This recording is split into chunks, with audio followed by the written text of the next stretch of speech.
definitely gonna go Warhorse over there. I think Warhorse gonna fight K-Dash.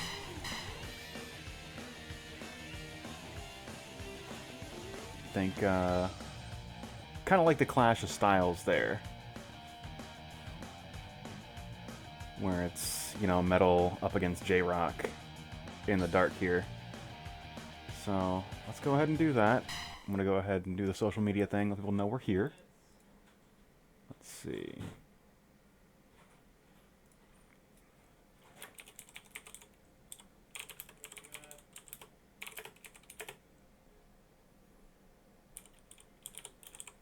Fight!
Cool. So just kind of taking it easy, waiting for people to start showing up.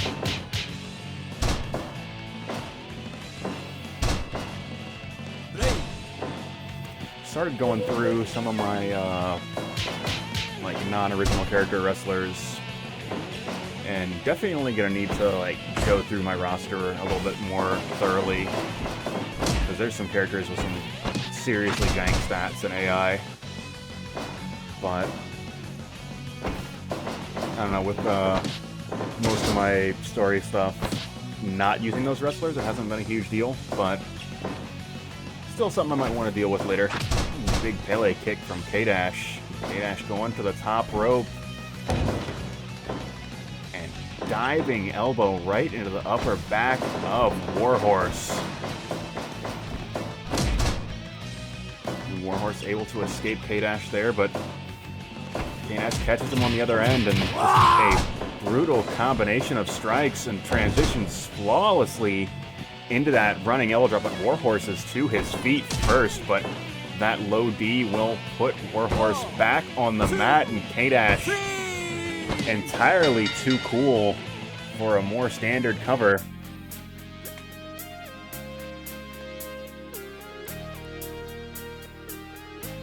And it looks like, at least right now, J-Rock victorious over Metal Music.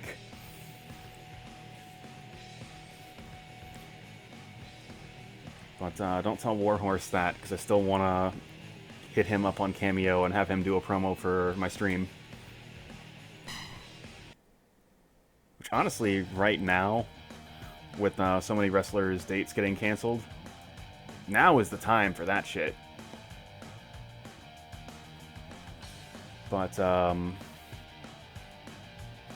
that is really neither here nor there. As let's see if I can close that.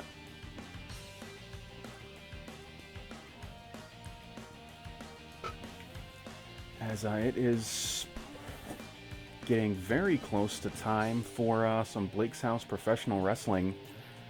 We're about 10 minutes early, but you know what? Let's hit the button now. Hopefully, some people show up for the intro. Otherwise, they're gonna be real irritated if they miss the first couple of matches. But hey, the show must go on, empty arena or otherwise. So, everybody at home, strap in. Get on your feet, make some noise. We are about to start another edition of Blake's House Professional Wrestling.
Alright, Blake's House Wrestling fans.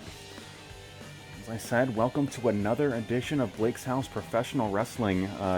Due to some minor technical difficulties, last week's program was not archived, so if you did not get a chance to see last week's program live, you missed out on one hell of a show as the Lake Mary All-Stars defending the KOF TV title against the Faces of Foley.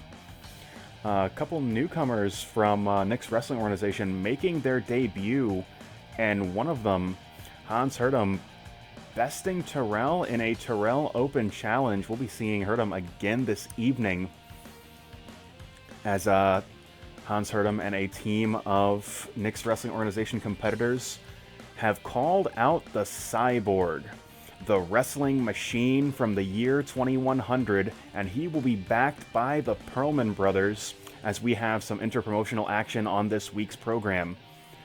In addition to that, Craig Tonga, the unstoppable juggernaut of the mixed martial arts world, has called out the kickboxer himself, Jean-Claude Van Damme. But before Van Damme gets a shot at Craig Tonga, he's going up against Nick's Wrestling Organization's own kickboxer in Bruce Boran in tonight's semi-main event. They are going to be going head-to-head in SWA rules. Of course, there's a developing story we have been following week in and week out. Maglo still missing, and that is going to prove a problem for COLBY, in addition to carrying the load this evening in the COLBY Open Challenge that will be this week's main event. There is a number one contenders match for the tag team championships that COLBY and Maglo hold together. If Maglo is not at the arena on next week's program, COLBY will have to defend those championships in a 2-on-1 contest. But that is us getting a little bit ahead of ourselves here, as we have an outstanding opening contest for you guys this evening, as we see Ramon taking on Tyler, backed by the Worzallas.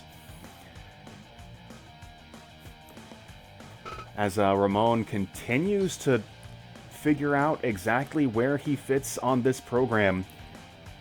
As we see a different Ramon week in, week out. We see Ramon the giant killer. We see Ramon the man that can't seem to pick up a victory.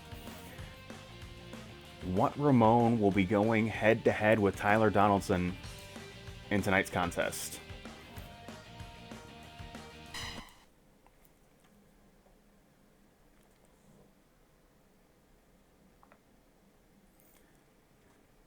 Fight!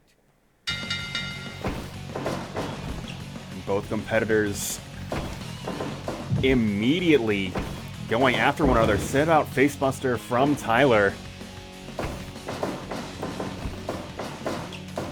And Tyler, as always, so very elusive, so difficult to pin down, avoiding whatever punishment Ramon had, shooting him into those ropes.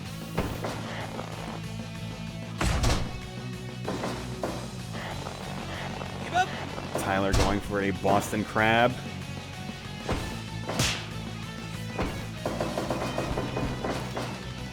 Ooh, Ramon going for that cross chop, but Tyler once again avoiding those big damage attacks.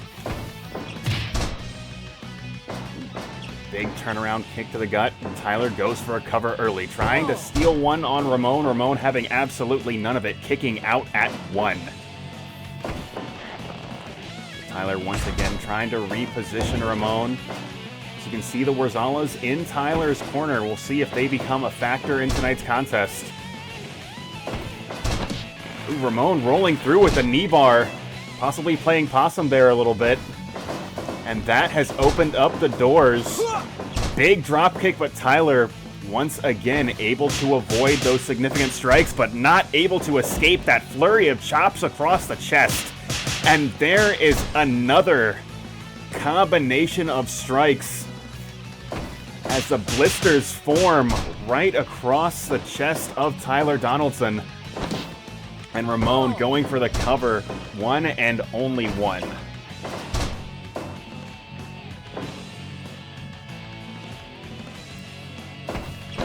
Ramon getting Tyler's back, but Tyler having none of that as he escapes with that drop toe hold. Another kick to the gut, and Tyler in control right now. Pair of stomps to the back, but Ramon powers through it, gets to his feet.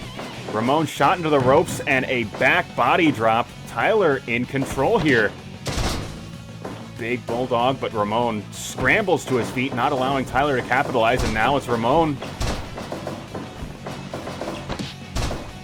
And adding a little bit of injury to insults with that double drop down, just making Tyler run the full 20 feet of that ring twice over before he delivers that drop toe hold and a colossal chop to the chest. And now Tyler responding back with a chop of his own, having enough of that. Cover 1, 2, count 2.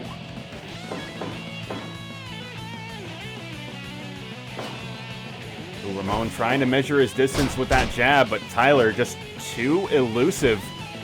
Big moonsault off the top. Tyler knows just how critical getting a victory over Ramon could be, and he is putting it all on the line in this contest right now.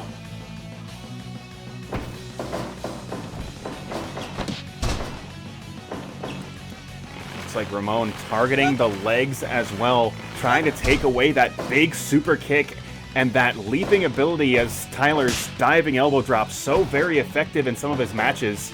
Hold on just a moment, a suplex to the outside. Tyler is going to take a moment to breathe. The Worzallas just watching on as Tyler seems to be in control here.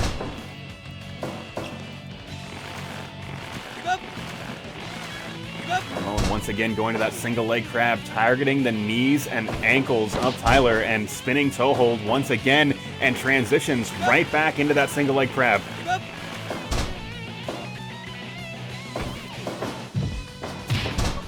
And devastating chop in the corner. Tyler is in trouble here as Ramon sees some life out of Tyler and elects to get back off the top turnbuckle. Tyler springing to his feet, and Ramon putting him back on the mat as Tyler's face collides with that bottom turnbuckle.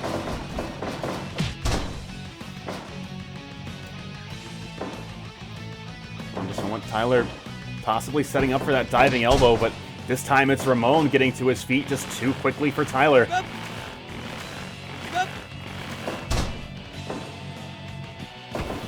Super kick, and Tyler now going high risk. Hold on just a moment here. And shotgun drop kick, putting the boots right to the chest of Ramon. But Tyler is not done yet. Ramon trying to counter that with that clubbing right hand. Doesn't find his mark, but Tyler diving nearly 10 feet with that elbow, but Ramon rolls out of the way and cross chop right to the throat of Tyler. And now Ramon, hold on just a moment here, power bomb right into the top buckle. And Ramon now diving elbow, but Tyler getting a hand on the bottom rope.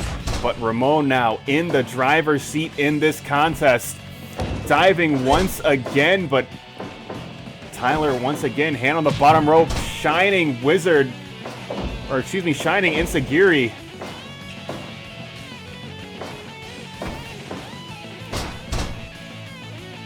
And Tyler now gearing up, setting up for an elbow of his own. No, electing to go for that moon flip and goes up top once again and another moonsault.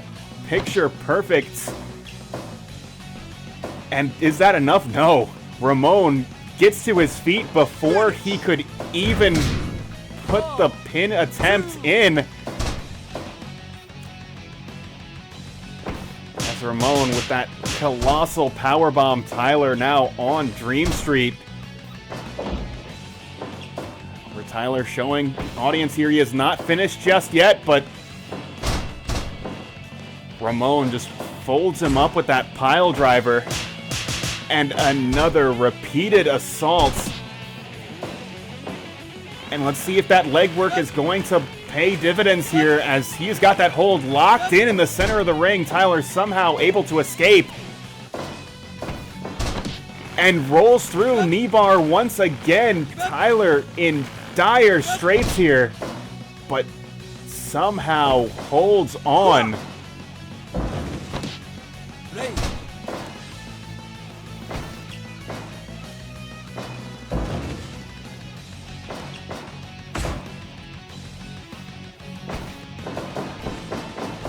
Ramon doing the deal. No one kicking out of the Falcon Arrow, but fortunately Tyler getting a hand on the bottom rope, able to escape. And another shining Insagiri as both men to the mat, but Tyler scrambles to his feet on instinct alone. Tyler now sent to the outside, and it looks like Ramon will follow him out there.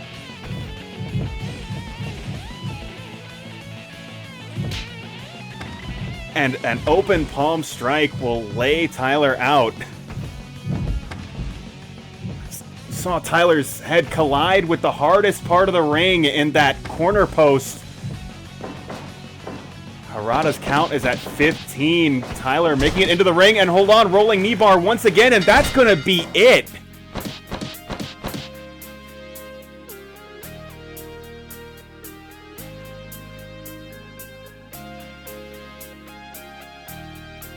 And it's always a question what Ramon you are going to get on any given evening, but this is a Ramon that was in control for nearly the entirety of that contest as he was able to best Tyler Donaldson in singles competition.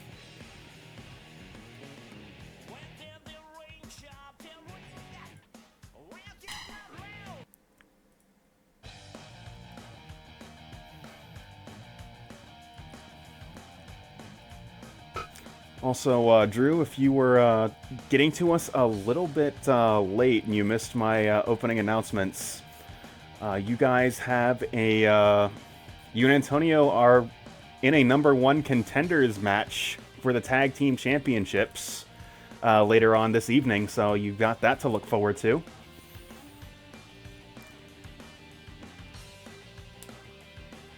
But,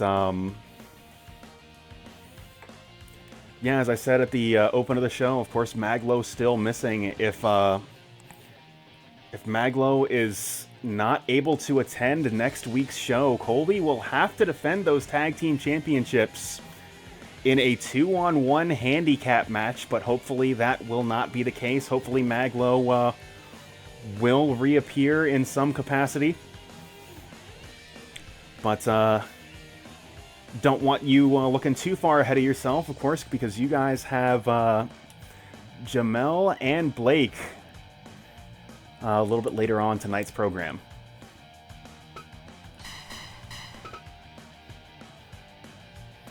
But let's keep the show rolling. Let's get another Blake's House veteran going head-to-head against a fan favorite that is Flaming Kurt London.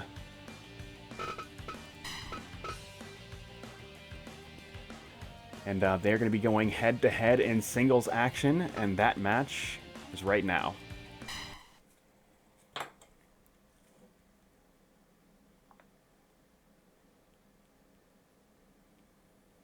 Fight!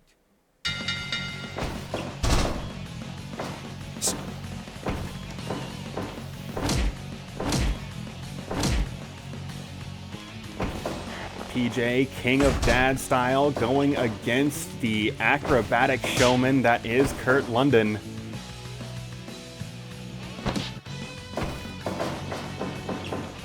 PJ shooting London into the corner, but London, just amazing display of agility, and there is that showmanship, even in an empty arena. Kurt London showing it off for the crowd at home.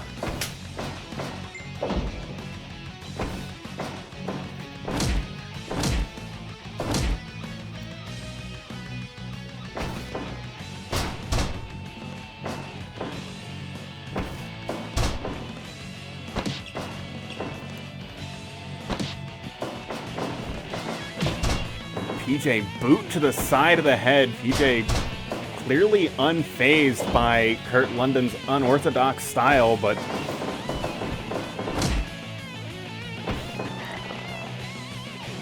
even if you are unfazed by it, you certainly have to respect the offensive ability that Kurt London possesses. He is so fast, so nimble, so difficult to keep track of, and there you could see him avoiding that boot to the kick.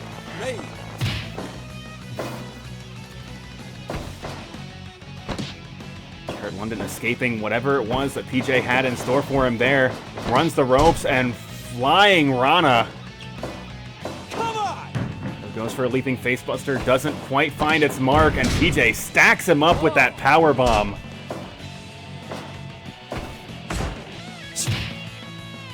Now these competitors trading side kicks and European uppercuts. PJ pushing London into that blue Gatorade corner, and diving elbow finds its mark as Kurt London laid out near the corner of the ring. PJ in control, but for how long?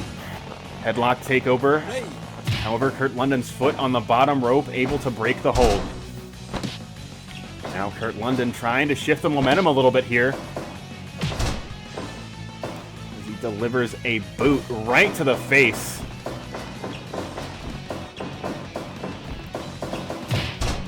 And it looks like PJ taking some pages out of Ramon's textbook, making Kurt London run this 20x20 twice over. And PJ wanting to remind London, you are not the only athletic competitor in this contest. Just because I am a father does not mean I cannot do a standing moonsault. As PJ, King of Dads, going to the top rope, diving elbow, but Kurt London rolling out of the way. London rolls him up, cover one. No, only one. Back switch from Kurt London, and PJ now rolling knee bar of his own.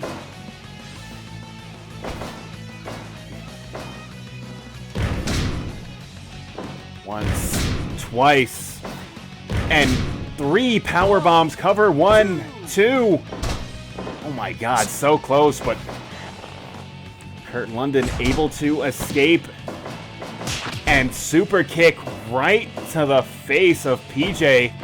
But PJ's not going to allow that to slow him down. PJ's been in control for most of this contest thus far. Ready. Hold on just a moment. Big destroyer from Kurt London. And a double stomp right to the chest as London now, hold on. Leapfrog and Bulldog, and London is going high risk as a 630 senton as Kurt London preparing to go for his finishing sequence. The flaming 151 cover 3 count fall.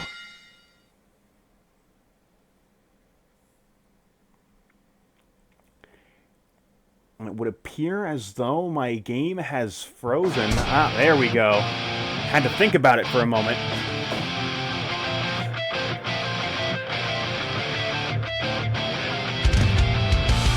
Having some minor technical difficulties working from the Blake's House Performance Center.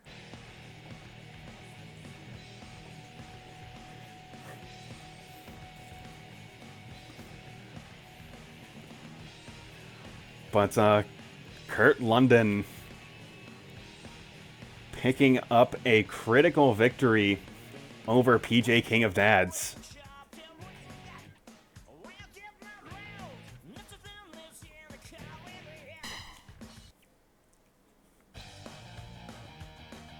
Also, Drew, to clarify, he is King of Dads because he used to be King of Games, and then he became a father, so King of Dads just kind of made more sense.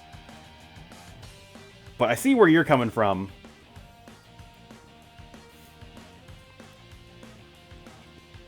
In fairness, like, if he can hit it, that means somebody has been downed long enough for a dive, a fairly lengthy taunt, and another dive.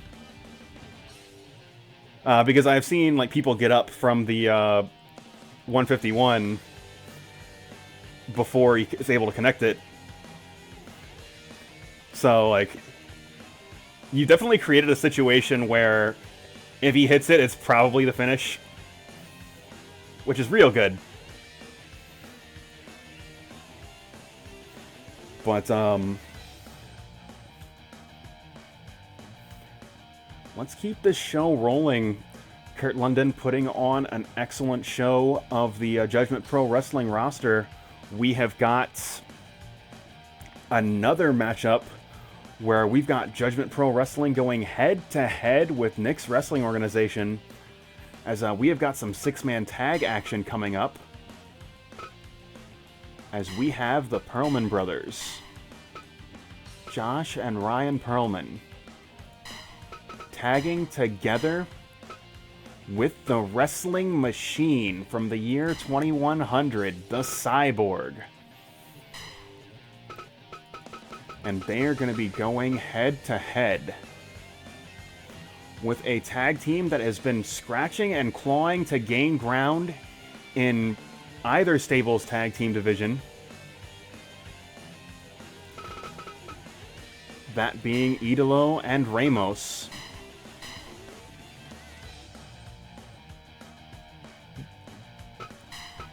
And they are going to be tagging with the newest member of the Nick's Wrestling Organization stable, Hans Hurtem. Let me make sure. Oh, I am glad run-ins did not happen on those last two matches. Although, would have been very funny.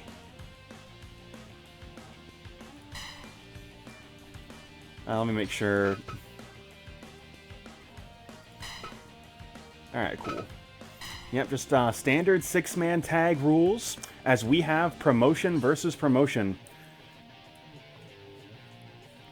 Members of Nick's Wrestling Organizations directly calling out some of the Judgment Pro Wrestling locker room, and of course JB3, the captain of the JPW ship, happy to oblige, happy to create an opportunity to showcase the superiority of his own talent, But we will have to see if that's how that plays out in the ring. So we've got some six-man tag action right now.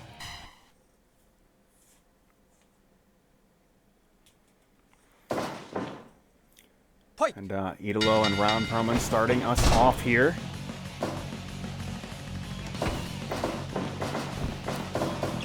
Pearlman making a bit of a rookie mistake, letting this match go a little bit too close to the blue Gatorade corner. However, he seems to be holding his own quite effectively in the one-on-one match. However, Idolo, hold on, getting a early cover, but Pearlman able to kick out, bringing his brother Josh into this contest. Big chop to the chest, and responding back is Idolo with a kick right into the ribs. Trying to take some wind out of these athletic competitors as Josh Pearlman... Oh, excuse me. Do I have the names backwards? That... Excuse me then. Ryan Pearlman able to connect with that guillotine leg drop.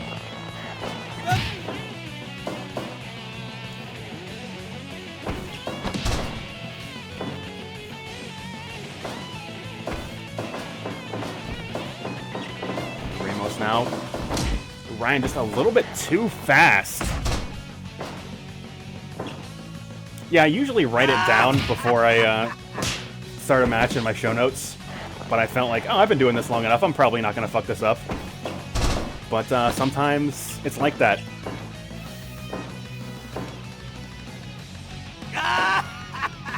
And Ramos trying to steal one over Ryan Pearlman here, but Pearlman having absolutely none of that. He knows there is daggers hidden behind that handshake, and here comes the wrestling machine as Pearlman attempts to deliver a rolling kick, and hold on, Hurtem and Cyborg tying up here. Big double powerbomb, powerbomb and cutter combination.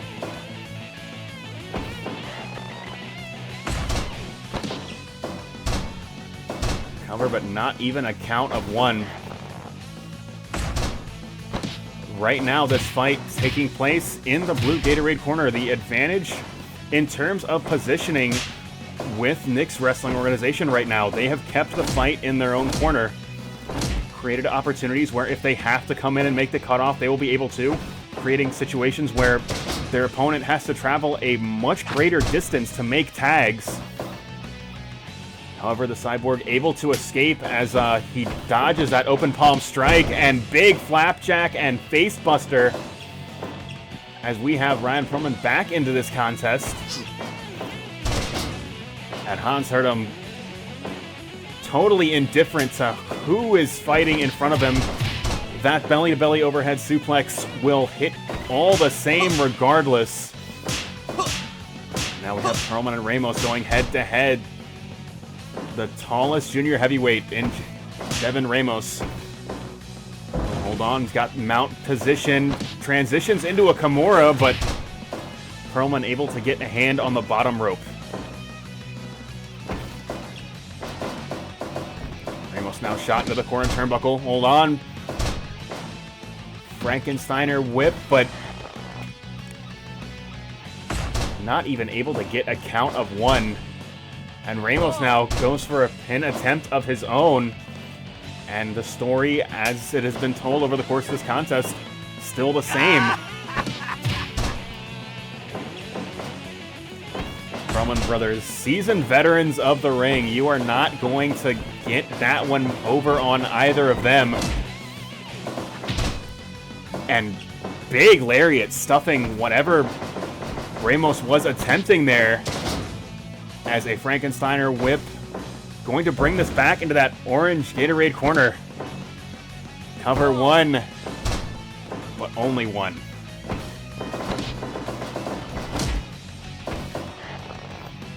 Ramos once again trying to bring this fight into his own corner. You could see.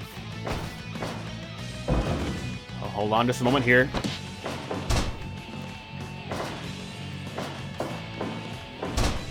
Can't say I'm too familiar with Josh Pearlman's mat wrestling experience, but he was able to avoid that Kimura hold that Ramos had used so effectively earlier, transitioned it right into a pinning predicament. Hold on, big snap suplex, and just trying to slow this Mixed Wrestling Organization team down a little bit as he applies the chin lock, able to get back into his own corner. And here comes the wrestling machine. The Cyborg pushing Idolo back into his own corner. The Cyborg goes up top and, hold on, corkscrew dive, but Idolo able to get a hand on the bottom rope, cover one and only one.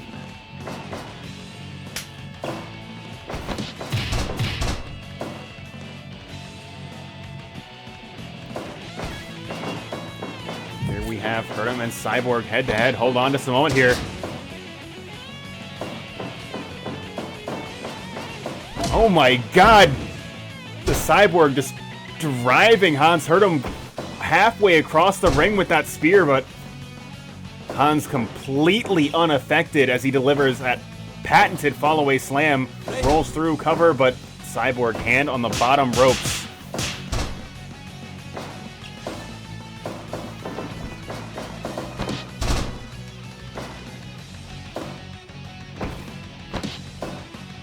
And hold on, we're getting on that 1985 DeLorean as Hans Hurtem has been put in the time warp.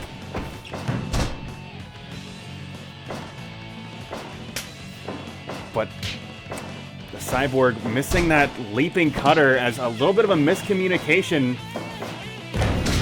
As the Cyborg not a tag team specialist.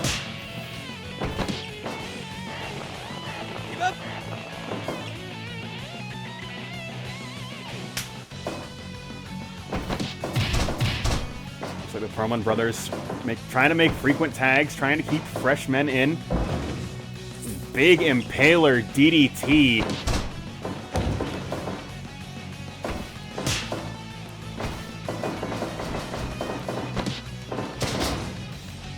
As a flying head scissors will hold on just a moment there.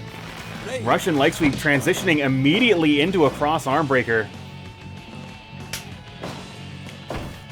Devon Ramos, an extremely technically proficient competitor.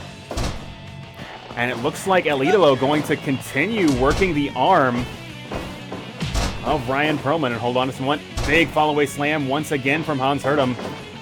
And that's going to create another opportunity for El Idolo to go for a cover. And hold on. 3-on-1 in there in that orange Gatorade corner as all three members of the JPW team just laying into El Idolo. Leaping cutter once again.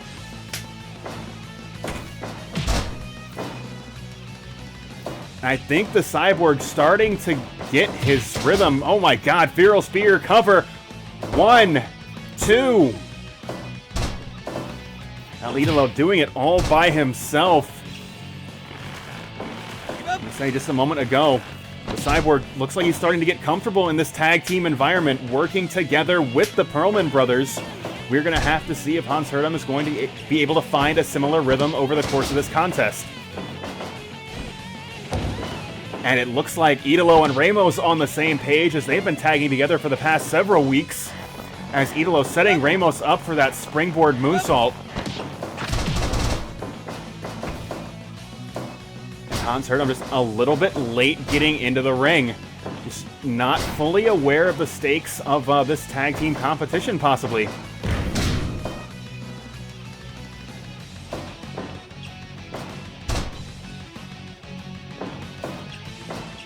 Right now, Ramos drop toe hold and now locking on that double arm bar. And that's going to clear out both aprons. But the Pearlman brothers in total control.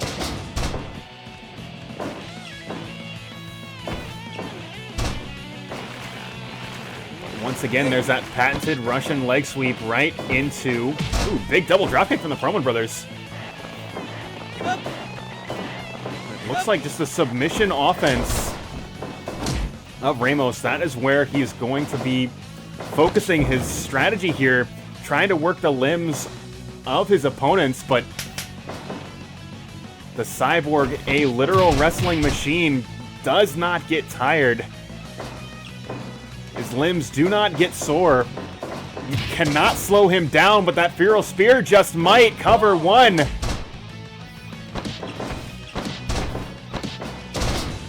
And another big cutter from the wrestling machine. And Hans Hurtem now in trouble. Oh, able to sidestep that lariat. And Hurtem trying to take away the momentum of the Judgment Pro Wrestling team.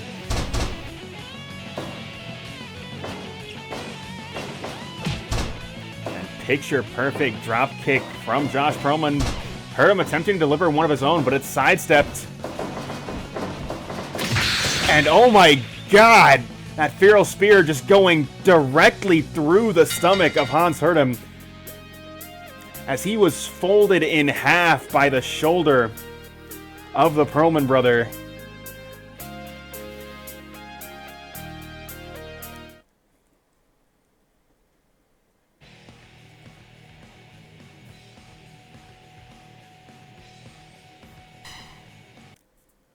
Gotta say, when I booked this match, that is not at all how I thought that was going to go, but good lord, Josh Pearlman just absolutely obliterating the Knicks Wrestling Organization newcomer in Hans Hurtem. As I said, Hans Hurtem definitely has his sights set on the Cyborg.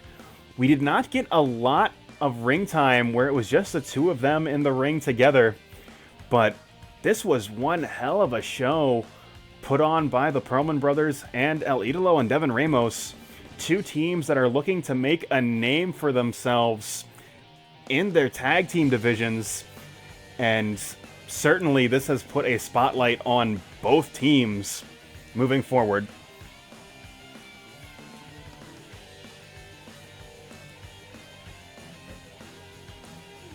Yeah, there's a couple things that you can do with that. The like side headlock command to move people. If you do that from a back grapple, you'll hook both of their arms, and if you're in your own corner, it'll bring in your teammate to do a double team. And then I think if you do up and that, you'll put them on your shoulders for the Doomsday device. The AI does it extremely rarely, but it's neat.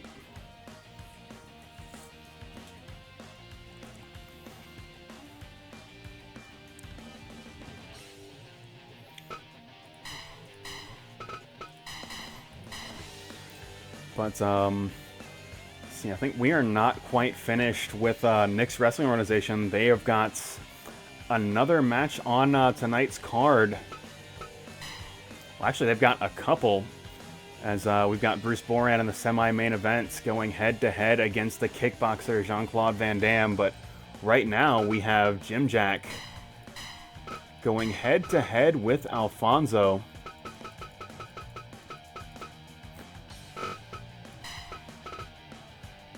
Actually, have I done this match semi-recently? I feel like I have.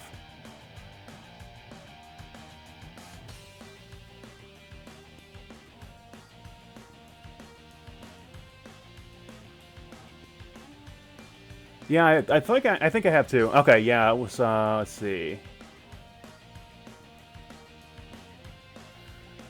I mean, it was 6 weeks ago, but that's recent enough to where, like, this is not a super fresh matchup.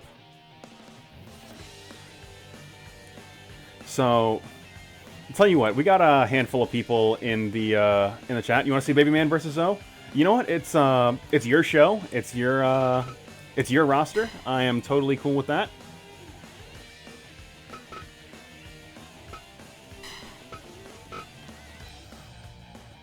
You can have Baby Man versus Alfonso.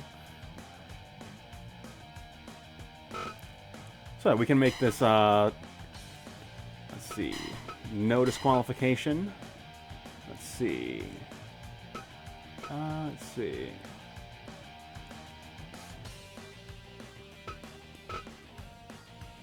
trying to figure out if outside is count out or if outside is something else.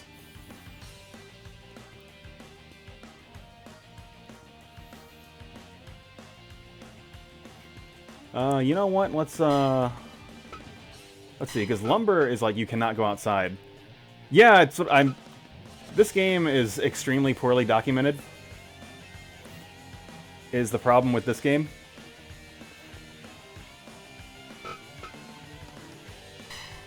Let's jump into this match. Let's see what happens. We got Baby Man going head to head with Alfonso. The producers not super excited about the matchup as it was advertised. So let's go ahead and make a last minute change. Baby Man, Alfonso, no disqualification, possibly no countouts. It's not tremendously clear, but let's go ahead and get right into this contest.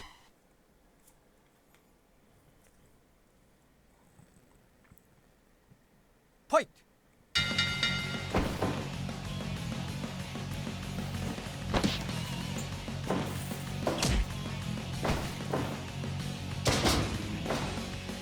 You got to feel for Alfonso here. He thought he was coming into this contest going head-to-head with Jim Jack. Certainly a more orthodox competitor than Baby Man. Baby Man, a hardcore specialist, going to take every bit of advantage of the no disqualification rule set that he is going to be able to. Expect foreign objects, expect illegal leverage. But right now, Alfonso seems to be doing quite well for himself, as Alfonso is still an elite wrestler. But a big spine buster from Alfonso. Baby Man going for a lariat, unable to connect, but does connect with a knee to the gut. And Baby Man right now in the driver's seat, but low roundhouse taking Baby Man's legs out from under his legs, and now Alfonso locking on the sharpshooter.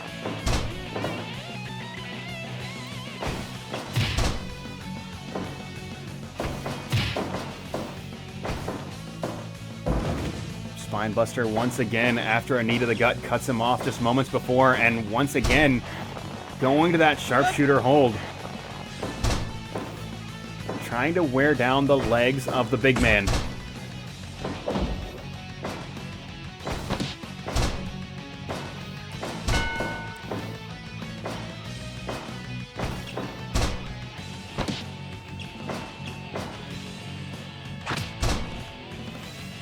Baby Man possibly seeing Alfonso going for that sharpshooter once again, but this time pushes him off and continuing to deliver knees to that lower abdomen area, but big pop-up cutter from Alfonso. If that does not shift the momentum of this contest, I don't know what does. Big jawbreaker, forearm smash, and Alfonso once again going to that sharpshooter.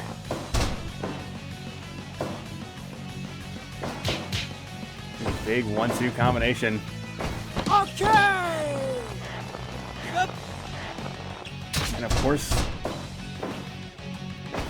no disqualification here in this contest. That hold entirely legal. Oh, hold on.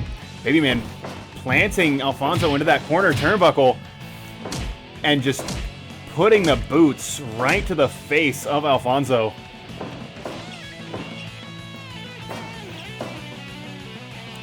Alfonso now in trouble here, but hold on. Stunner, center of the ring.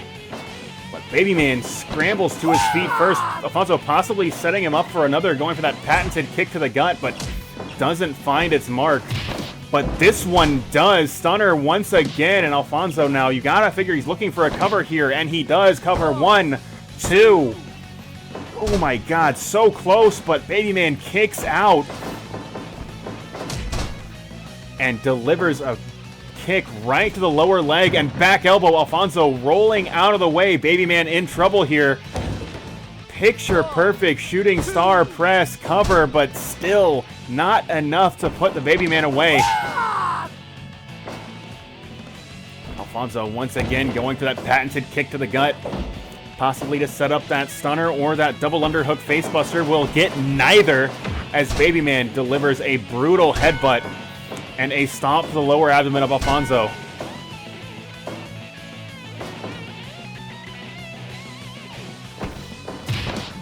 And stunner once again goes for the cover. 1, 2. Still not enough. Somehow, Babyman still able to kick out. Big, shining wizard. But still, Babyman able to find that inner strength and hold on, just grinding Alfonso's face against that top rope. And again, the continued assault. Babyman pulling that foreign object seemingly out of nowhere, but Alfonso able to connect with that spine buster. And big fireman's carry buster. Is that enough? Alfonso doesn't seem to think so, but a thumb to the eye will change things. He sucks! And Alfonso busted open by the continued assault of these foreign objects. But Alfonso, even through the blood in his eyes, able to slam Babyman to the mat, and he's not done. Dive kick off the top rope. But he is not finished here. Sucks! Give up! Give up! Alfonso scrambles to his feet immediately. Slams Babyman again, but Babyman to his feet so quickly, Alfonso gives him another.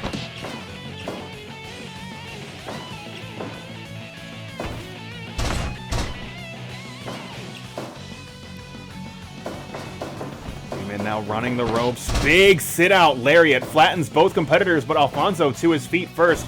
Both men look absolutely worn out from the length and the ferocity of tonight's contest. Big basement dropkick taking Alfonso's legs out from under his legs, but Alfonso going back to that patented spine buster that has worked so effectively for him.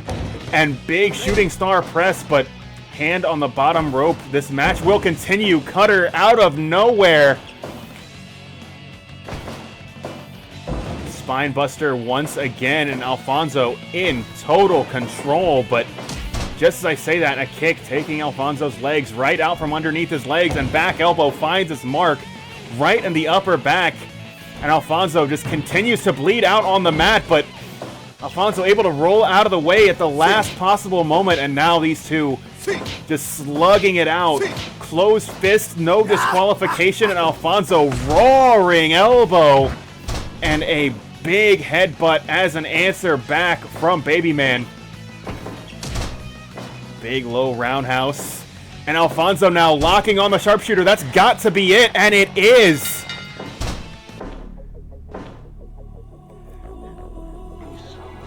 As I said, Alfonso certainly expecting a more orthodox wrestling contest going head-to-head with Jim Jack. He had to put everything he had on the line going head-to-head with Babyman, as he was finally able to stop him with the sharpshooter. Babyman getting up from everything Alfonso had to offer. Just colossal maneuver after colossal maneuver. Babyman kept getting back to his feet. It was only that consistent leg work that started at about the 3-minute mark. Alfonso took all the way to the end of this contest that would end up paying dividends in this matchup.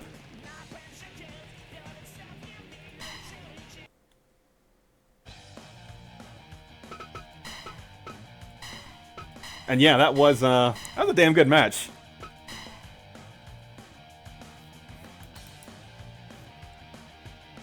Actually, now that I'm thinking about it, has Babyman fought Pearlman or Walsh yet? Because I feel like as a hardcore specialist, that matchup just makes sense. Him against either of them. But Yeah, so... Alright, I think we've got some ideas, because... Yeah, if we can get him in some more, hardcore style matchups, and he does more shit like that, he's definitely got a place on the show. Yeah, good call suggesting him as that last-minute replacement. But on the subject of the COLBY Battle Royal, we have that coming up next.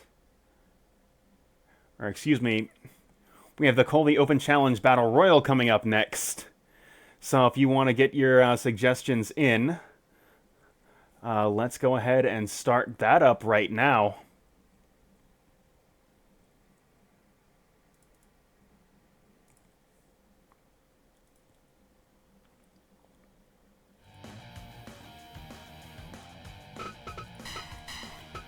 Of course, GK, I already know the first name that's going to get called.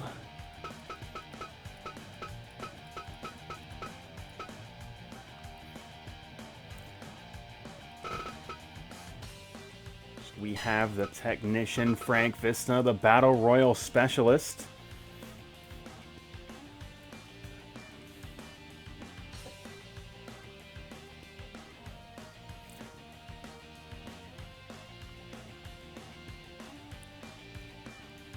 That is true.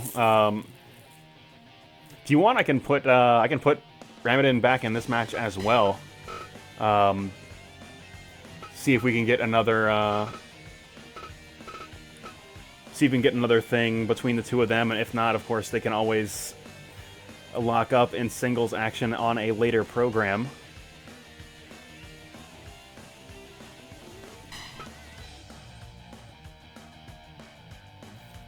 But, we've still got room for 6 more competitors.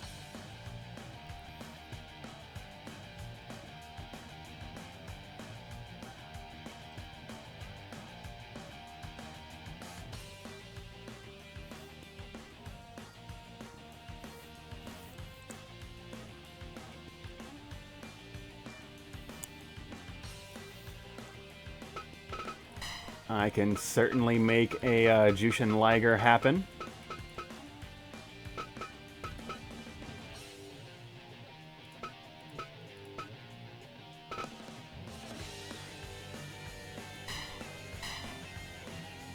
I am certain I have both of them. Let's see here. I'm sure they are also not where they're supposed to be, so give me a moment to figure that out. Because, like, this is, like, where... Oh, here's... I've got Muda and Sasuke. So we can make both of those things happen. Okay, I've got 2 different versions of Muda.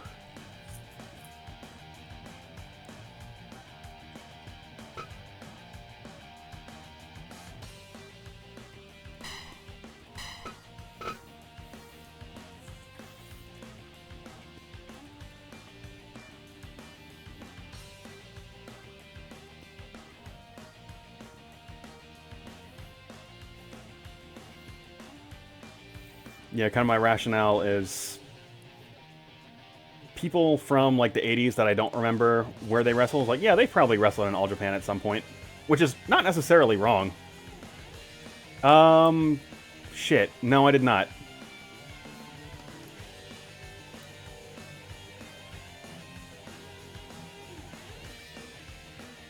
But I will actually make a note of that now.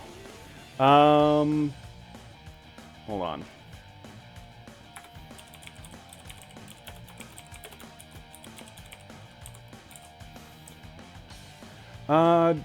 Not anymore since what you've seen. Now, if you want one of them in, we can certainly do that.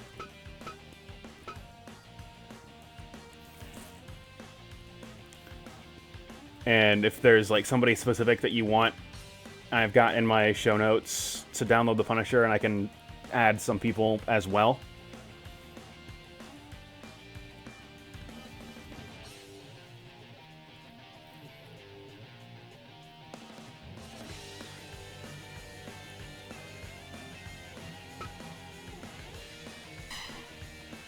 Alright, we've got Crow Cop.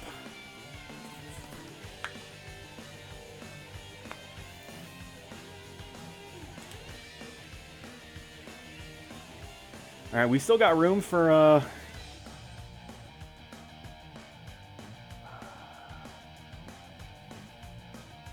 definitely don't have the Great Kabuki, but I can also add that.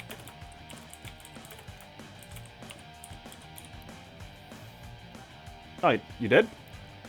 Let me double check the... Okay, yeah, let me check again. I may have missed him. That's probably, like... I probably downloaded him, like, when I first, like, got this game. When I just downloaded a bunch of fucking people.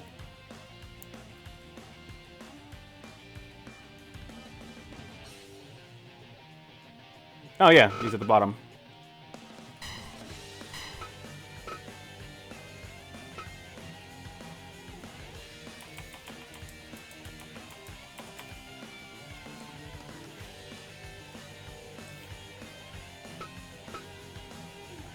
You know what, let's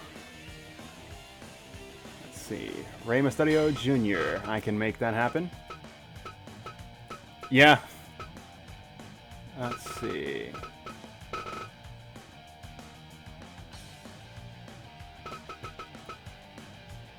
Let's see. I'm certain I have more than one Mysterio. Here we go.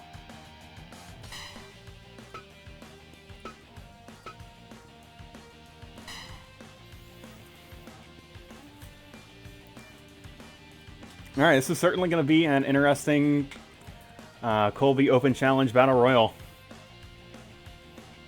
Yeah, certainly a list of 80s Japanese All-Stars. We've got a couple mixed martial artists. What would you say that Ramadan's style is? He kind of seems like a 80s style powerhouse wrestler. Like...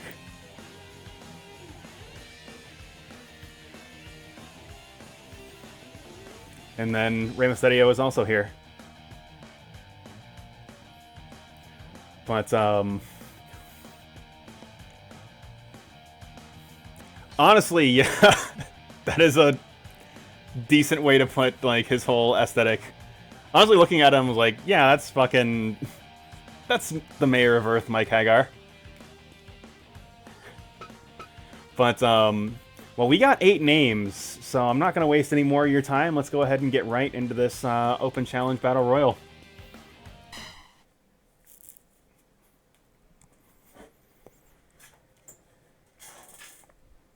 Fight!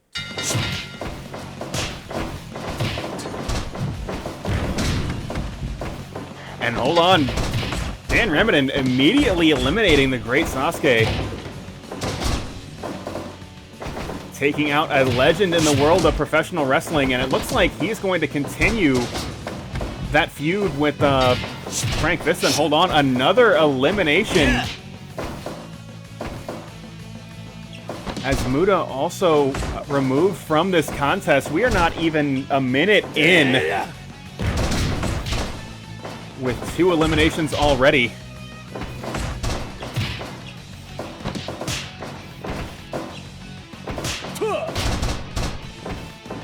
It is absolute chaos. Hold on. Crow Cop going with repeated forearm smashes to the back of the head. And it is absolute chaos in the center of the ring. As bodies just flying around this 20 by 20 here. And Crow Cop repeated strikes, this time going for Ramadan. Switching dance partners to Jushin Liger, and then back to Ramadan, back to Liger, and repeated punches to the jaw.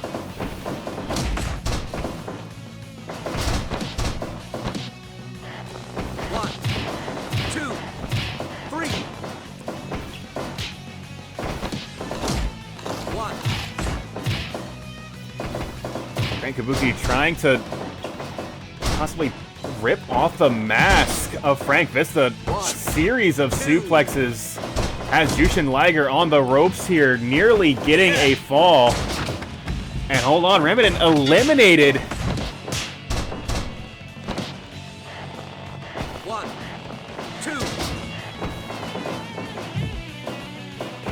Jushin Liger shot into that blue Gatorade turnbuckle. Possibly the safest spot in the ring right now, as bodies are piled up near the center. We are down to 5, and it hasn't even been 5 minutes into this contest. And hold on a second. That elbow to the back of the head of a defenseless Jushin Liger has knocked him out.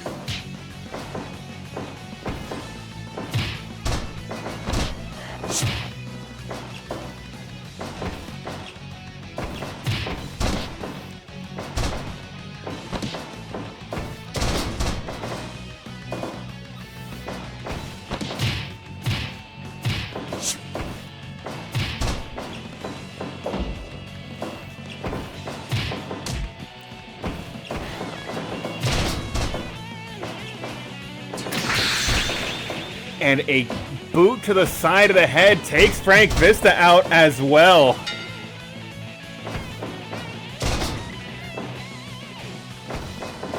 We now have Rey Mysterio and Great Kabuki.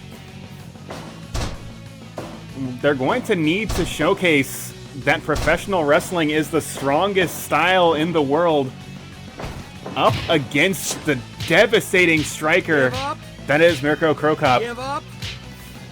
Give up.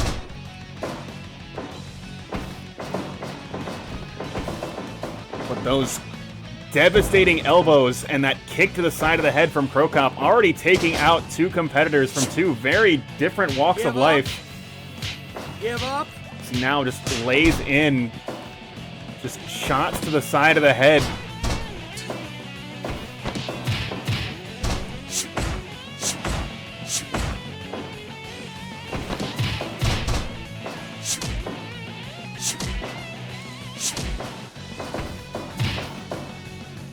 Putting the boots to Mysterio. 1, 2, 3, 4. Mysterio somehow busted open. Possibly biting at the exposed eyebrow just above his mask. Or just, exposed from his mask, rather. Right.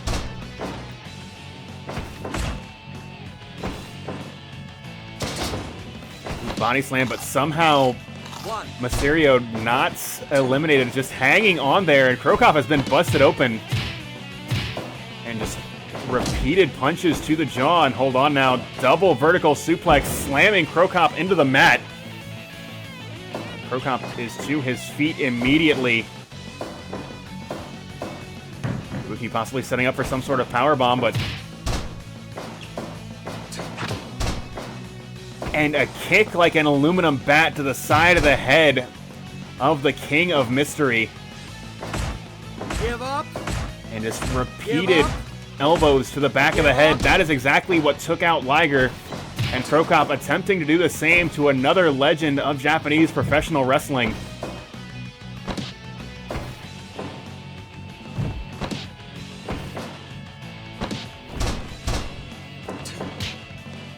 Cro Cop's defending himself quite effectively against the takedown attempts from Mysterio. And Kabuki once again targeting the open wound. And hold on, big sandwich enziguri from Kabuki. And Cro Cop, hold on, roll up cover. No, not even a count of 1. Cro Cop eliminating Mysterio with that headlock, and Kabuki once again targeting that open wound in Cro Cop's forehead, and oh my god, just devastating kick to the side of the head, and another. Somehow the Great Kabuki is hanging on, fighting for professional wrestling itself.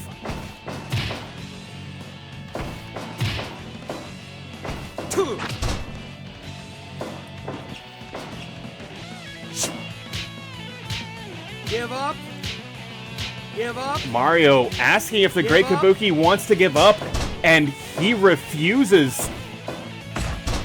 Big forearm smash. Kabuki trying to get a second wind in this matchup here.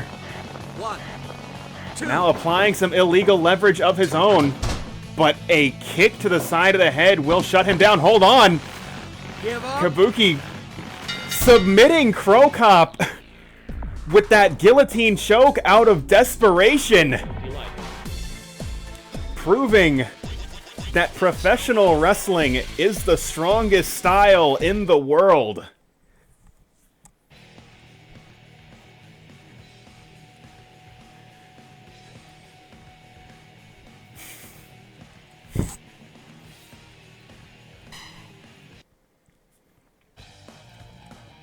Sometimes video games and sometimes professional wrestling are good. This is one of those times. Because that was one hell of a finish. So yes, when Crow Cop got the mount tackle, I'm like, alright, well, this match is over. And then it wasn't. And then it was.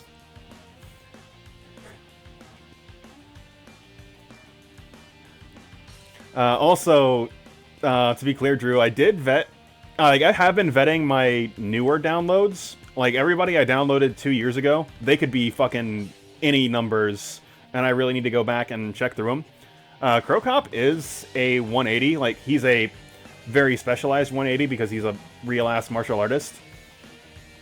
But strike critical against workers, those are some pretty insurmountable odds. Because every time you just throw your big strikes, you could just end the match.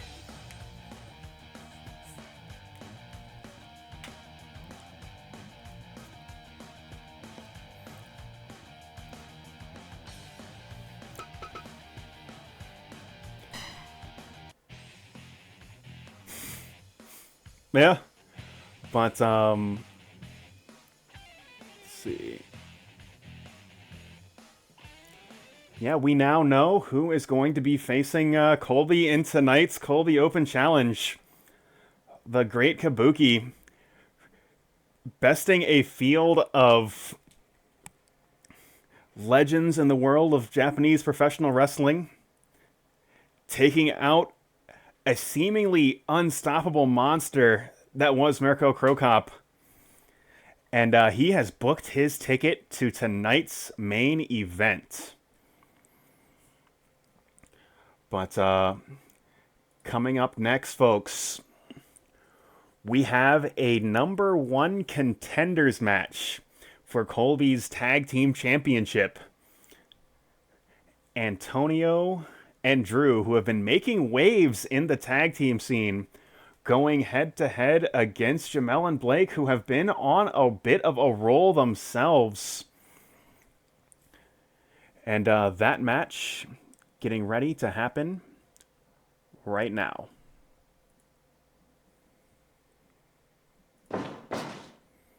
Fight!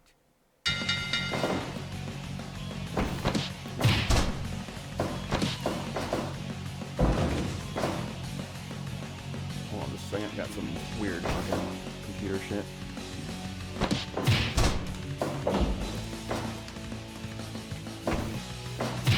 And Antonio starting us off here. Of course, you can see James at ringside. He understands the stakes of this contest. Wants to make sure that his team has the greatest chance of victory this evening. And Jamel now in control. Lifting and dropping Drew right onto his neck. Drew, of course, somebody that is going to be so difficult to out-wrestle, with the power advantage seemingly insurmountable as that belly-to-belly overhead suplex just launches Drew nearly over the top rope. Drew getting that mount tackle here, going head-to-head with Blake, and Drew using that catch-as-catch-can ability that he is so well known for, trying to out-wrestle Blake. Gets that fireman's carry, goes directly into that pinning combination, but Blake getting a foot on the bottom rope.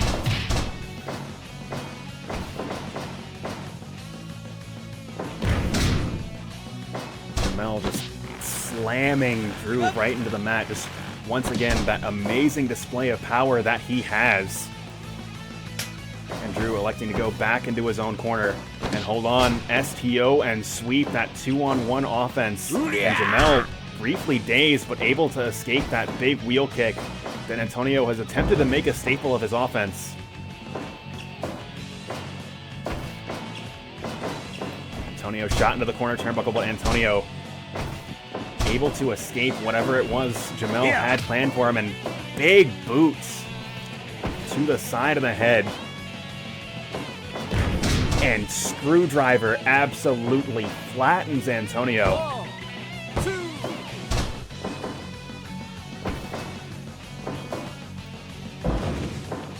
Big vertical suplex, and Jamel now, that patented elbow drop, buries it right on the logo of Antonio's chest. Antonio somehow able to get a shoulder up.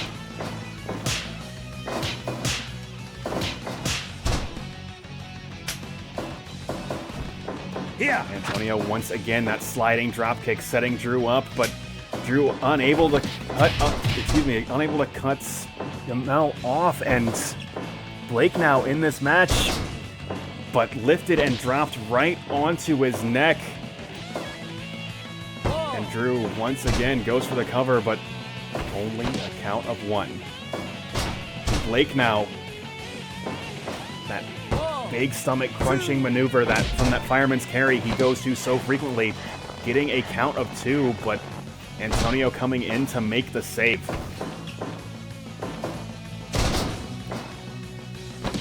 Drew once again just dropping Blake near his own corner and goes to that patented scarf hold. And that is going to clear out both corners, but so very close to that orange Gatorade corner. Jamel comes in to make the save first, and now Drew is in trouble. Rolls up, does not even get a count of 1, but does get a double drop kick. And now Blake is in control. Flashing elbow buries it right across the throat of Drew, and Drew gut wrench suplex. Going to slam Blake into the mat, and both teams going to switch out for a fresh competitor. Big STO and sweep, but Jamel saying it is not Blake that you've got to worry about, as a screwdriver absolutely plants Antonio right into the mat. Count 2 before Drew is able to come in and make the save. Locks on the crossface and buys Antonio a little bit of time. But Emerald Flosion once again, just a massive head drop, and Jamel, big elbow buried into the heart of Antonio. Sunset flip powerbomb, and that's going to set Jamel up for something big. Hold on just a moment here. Eric making his presence felt in this contest. Big sit-out facebuster. What the hell's Zero doing here?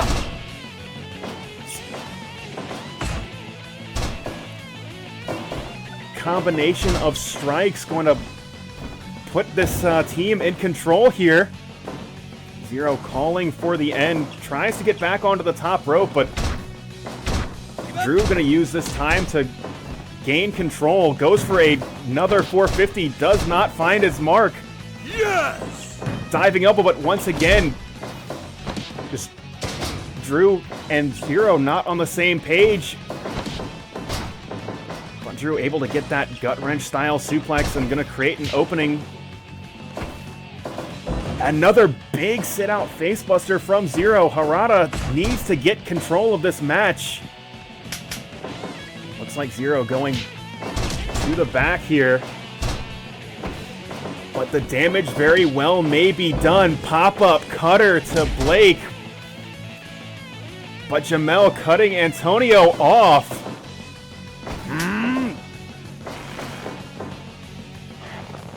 And Antonio just tying Blake up in some kind of 3-on-1 hold here, working the neck and both arms, but Blake, big lung blower, just trying to take the air out of the gas tank of Antonio as he delivers a picture-perfect dropkick to the upper back. And Antonio once again applying that 3-in-1 hold, but this time Jamel able to come make the save, but not before he gets slammed to the mat by Drew, or excuse me, not after.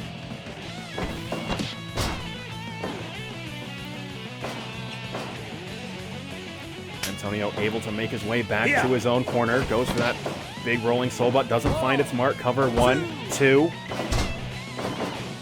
Don't know if Jamel was able to break that up or... Oh my god! That slam is so incredibly devastating.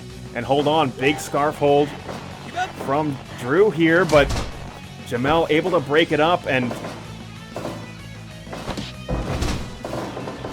there is willpower from Antonio, just flattens Jamel. Blake going for a big forearm smash, doesn't find its mark, but is able to escape to his own corner. Big double drop kick, and Jamel now in control. Back switch German suplex, cover 1, 2. Antonio is a little bit quicker on the draw, able to get out of his own corner and make the save, and that could be the difference maker in this contest.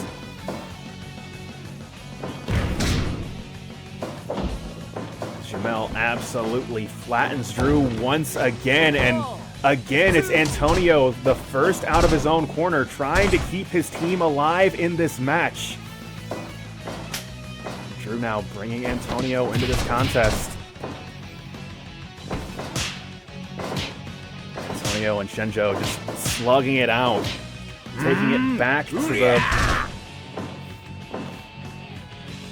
early days in the Daytona fighting game community, but Antonio getting the upper hand briefly, but massive Emerald Flosion plants Antonio on the mat, and this time it is Drew that has to come in and make the save. He does, but a Pele kick from Blake will lay Drew out.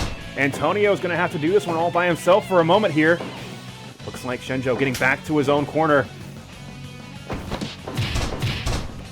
Antonio able to take away those 2-on-1 odds. Mount tackle, and hold on, Blake rolls up, cover 1. And Drew able to make the save when it counts. Lift and drop on his neck, and Drew taking Shenjo out of the equation as Antonio locks on the camel clutch, breaks Blake's back, makes him humble, picks up the victory, and is your new #1 contender. But hold on just a moment, folks. Need to get to the back here. We've got a backstage correspondent. We need to figure out exactly what the hell is going on with Zero. Zero, what happened up there? What's been going on between you and James? James is the reason why the stable's been going to shit. Jane and Jamel, he started playing dirty, and Blake is hiding behind his money. Then suddenly this fucking DJ Diggs character is coming out of nowhere. I just think the stable would be much better off without him.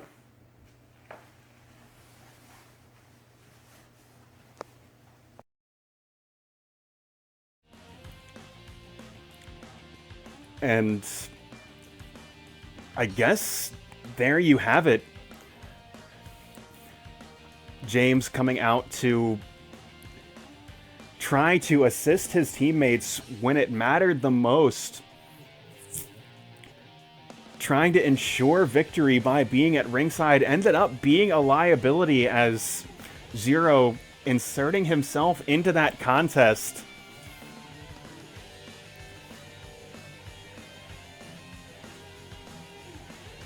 But whatever the case may be, the decision still stands. Antonio and Drew are your #1 contenders for Colby and Maglow's tag team titles.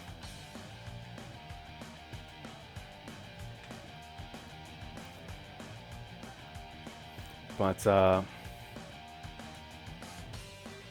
we've got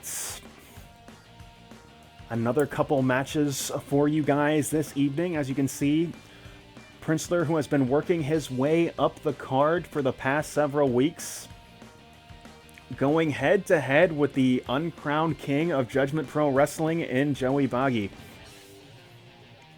Now, an interesting note about this matchup in particular. Of course, these two, I believe, have yet to lock up in the world of professional wrestling, but certainly have in the world of Def Jam Fight for New York. We've got a Def Jam Fight for New York online tournament to promote this weekend. Unfortunately, I do not have any links handy at the moment, which, I mean, that just makes me a bad TO. Let's see if I can find something to drop in the chat for you guys. But we will be having online tournament, and these two, highly likely they will be going head-to-head in that as well, so this very well may be a preview for that matchup this coming Saturday. Actually, I'm not going to waste any more of your time fishing for that link. I'm going to get us right into this contest. And if I find that, I can get that to you guys in the post-show bonus match. So let's get Princler and Joey Bagi in singles action right now. Also appreciate you with the gift sub, Drew. Fight!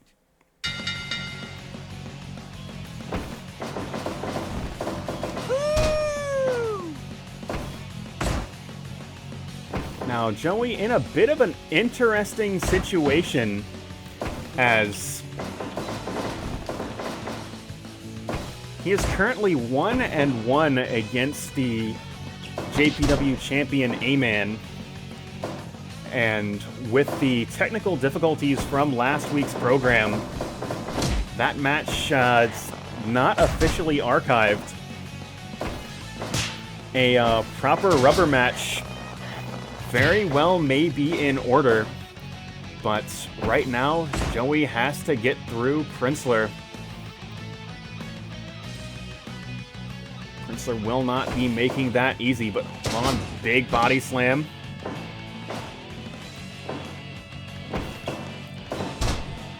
Dragon Screw leg whip. Looks like Princler targeting the legs. Those just dynamite kicks that Joey has, as you saw going for that soul butt kick, does not find its mark. Forearm smash does. Woo! Big Frankensteiner whip. And just lays Princler out with that lariat.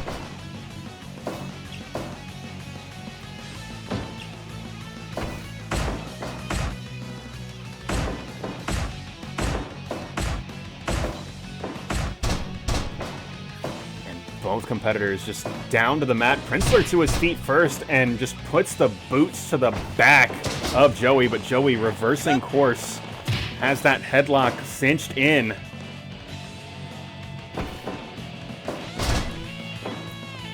Princler connects with a snap suplex and keeps on with the momentum.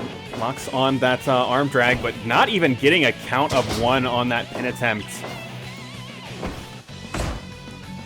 Possibly showing off for the crowd at home with that cocky pin, and that might cost him,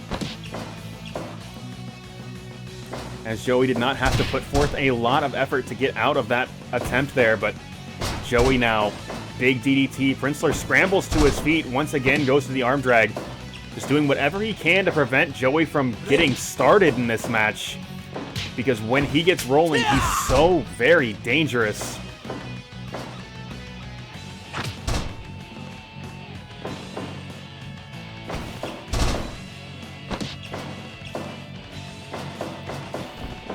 Now runs the ropes and just buries an elbow right across the throat of Joey.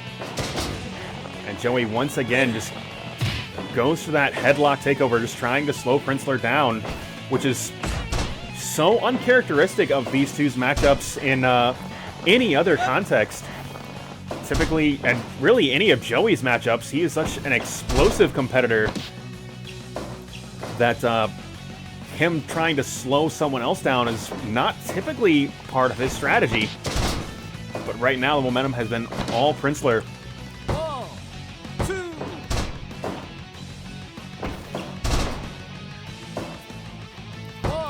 However, when speaking about this particular matchup in other avenues of competition, there's a saying Princler has that some days it is just your day, and at least up to this point in the match, it looks like it is Princler's day as Princler locks on another crossface.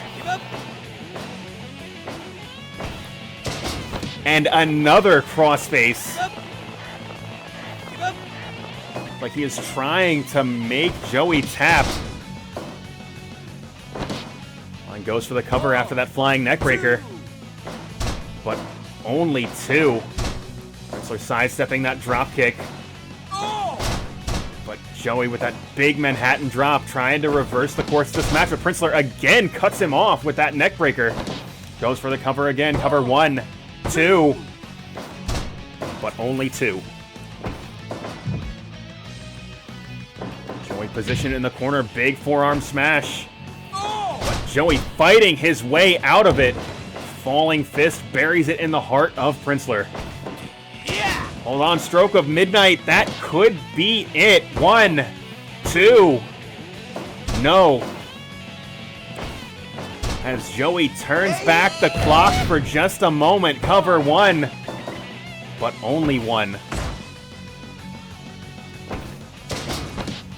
Princler again. You could see Princler just pulling Joey back. Just taking him away from that bottom rope.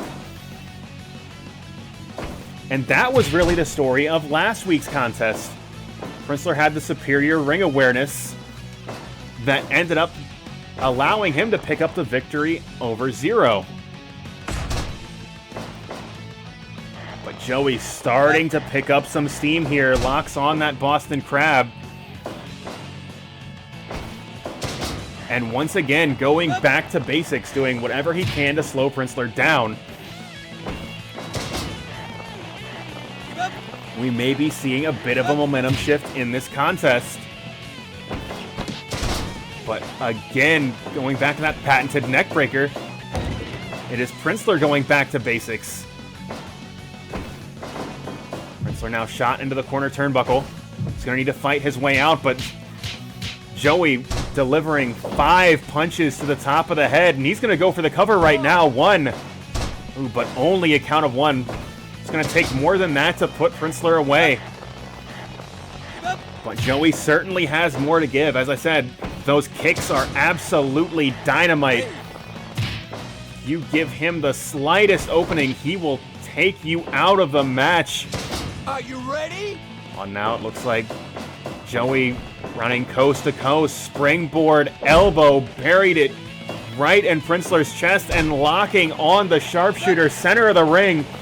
Princler is now in trouble here as Joey has completely reversed course of this match. Big back body drop and Joey getting fired up as he locks on the Boston Crab.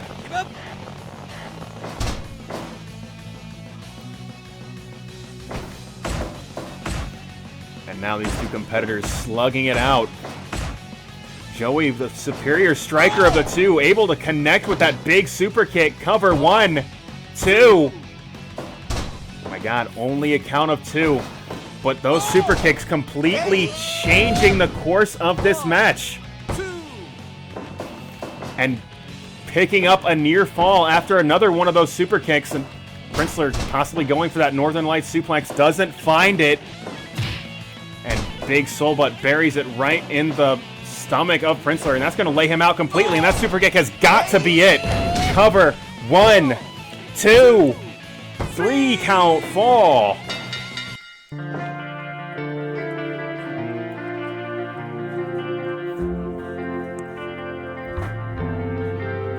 And was very nearly the case in Joey's last contest. Once he starts picking up some momentum, he becomes so very dangerous. The thing Princler was so concerned about over the course of this match, not giving Joey an opening to connect with those devastating super kicks. When Joey found the opportunity, was able to connect, that was a complete shift in the momentum of that contest. And that is what allowed Joey to pick up the victory.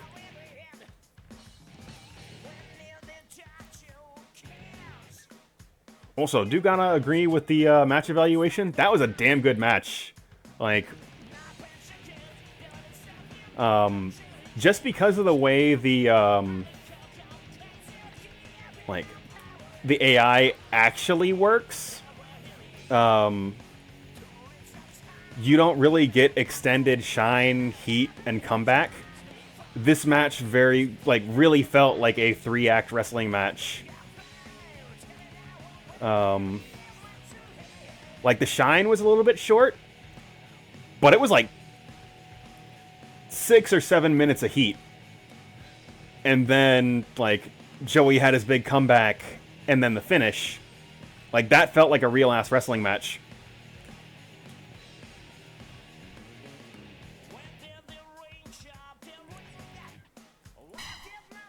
Like I said, sometimes video games are good. But we just have 3 more matches for you guys this evening. And the first of those contests is going to be the KOF TV Championship match. The Lake Mary All-Stars going to be going head-to-head with AEW's Death Triangle.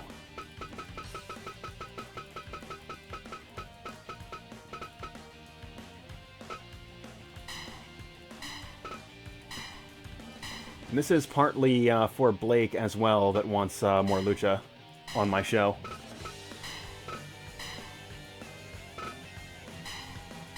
I mean, also more bastards as well, like just generally good stuff.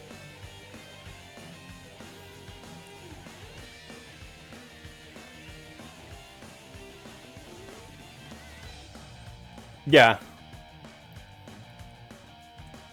I don't know, I think, like, of the AEW guys, I kind of like Sammy Guevara. Like, he feels like he's going to be there, The Miz. And, like, maybe he's not going to be a top guy, but he is the best guy in his spot on the roster. Because, like, he is really good at making people not like him.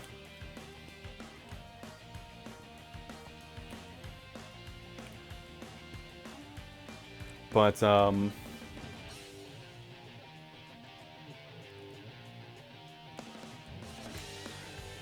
I'm, like, if I were, like, in this hypothetical situation, like, I were starting a wrestling company, and I needed, like, an upper mid-card heel, I might take Guevara over MJF. Well, MJF is also really good at that. I'm not going to disagree there.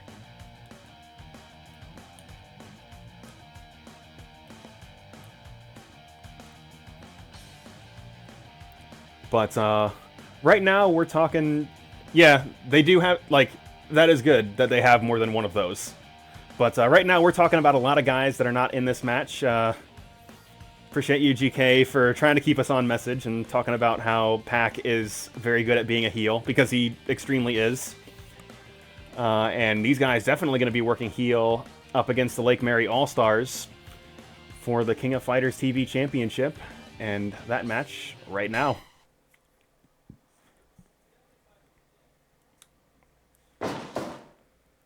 Fight. And Brandon starting the Lake Mary All-Stars off up against the Bastard. Of course, if you weren't aware, the R in Bastard is silent.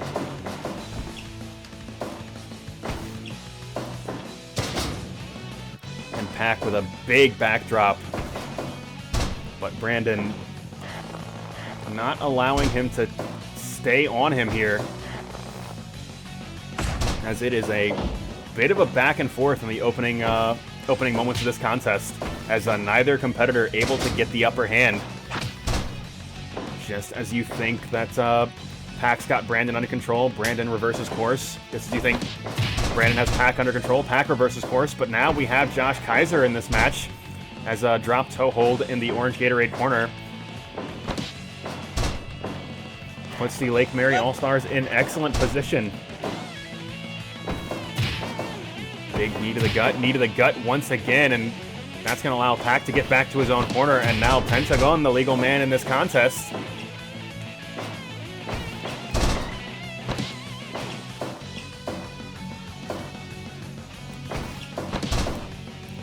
Drop toe hold from Pentagon. And just as there was some back and forth in the opening matchup of this contest, I was about to say, it's like Josh was unable to really get anything started, but just as I say that, Josh stringing a couple moves into succession and getting back to his own corner, able to get a fresh Jordan into this match, but not before he delivers a big leaping brainbuster.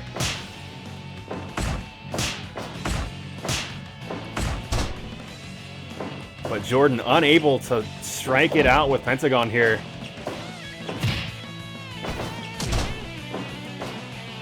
And Jordan, it seems to be in a very rare speed disadvantage here. He is used to being the more athletic competitor, but the Lucha Brothers are going to be testing him in that respect over the course of this contest.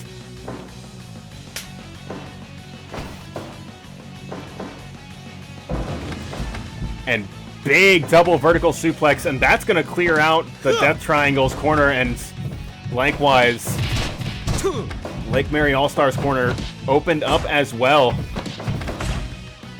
Phoenix handling those 2-on-1 odds quite well. Jordan having less luck on the outside. Hazarada's count is at 12, but Jordan able to get back into the ring.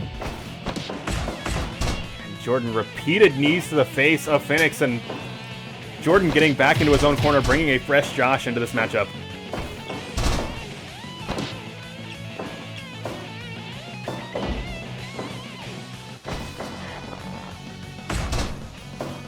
Josh trying to keep this fight in his own corner, as this team has been quite effective at doing up to this point.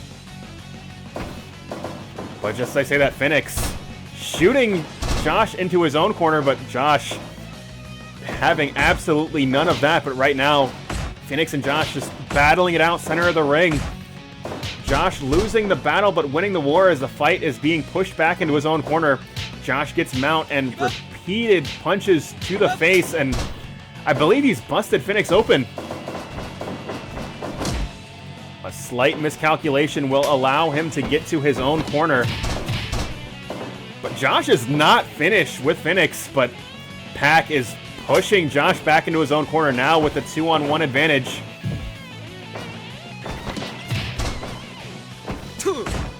But Pac completely unbothered with these 2-on-1 odds. He is fighting his way out of the control of Brandon and Josh, as now he starts to slow Brandon down a little bit, working the leg.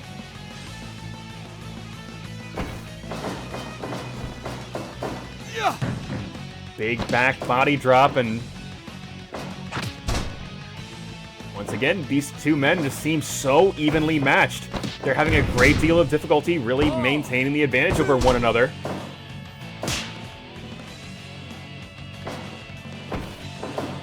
You've got to figure the Death Triangle does not want a fair fight.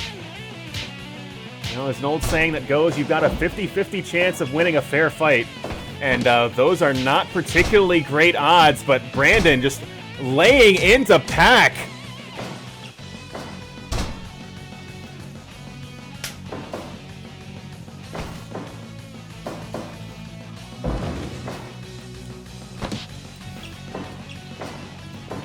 And Pac and Pentagon creating that 2-on-1 situation, but it's like Brandon attempting to do the same in his own corner.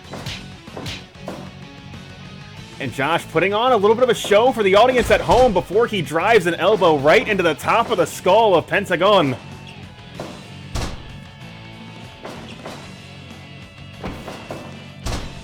Ooh, big fireman's carry. And crushing lariat just flattens Josh and sends him into the blue Gatorade corner. And repeated open palm strikes trying to just cave in the chest of Josh Kaiser. That shirt providing very little cushion for those devastating palm strikes. On Josh. With the knee to the chest. But hold on to someone here. Lightning quick power bomb from Pentagon Jr.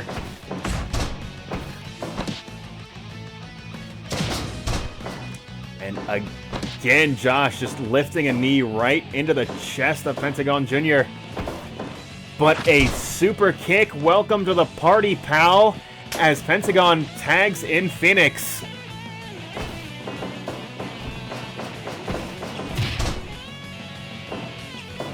Phoenix, of course, busted open earlier in this contest. That may become a factor in this match. Cover 1, 2. The Death Triangle, the first team out of their own corner, and that allowed them to make the save. There's Brandon now going high and low. Phoenix caught in the unblockable. Both men get scrambled to their feet.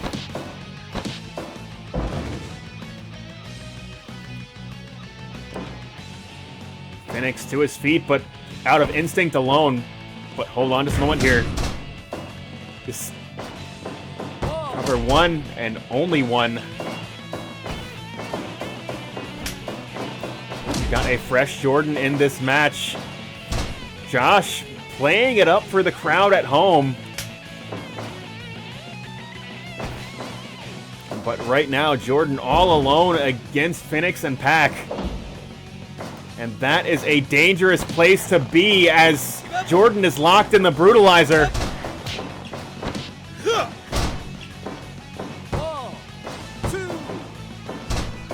And nearly getting a pinfall victory.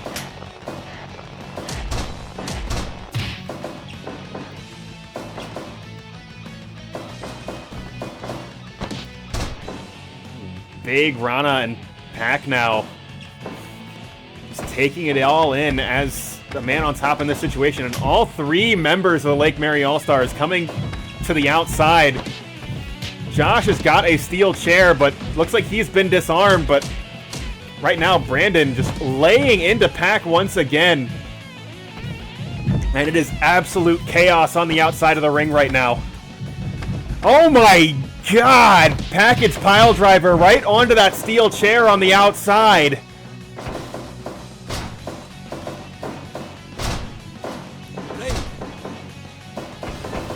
Super kick! And hold on, what's Pac planning here? Flying cross body, but Pac going back to his own corner, getting a fresh man in this match, and Brandon will do the same.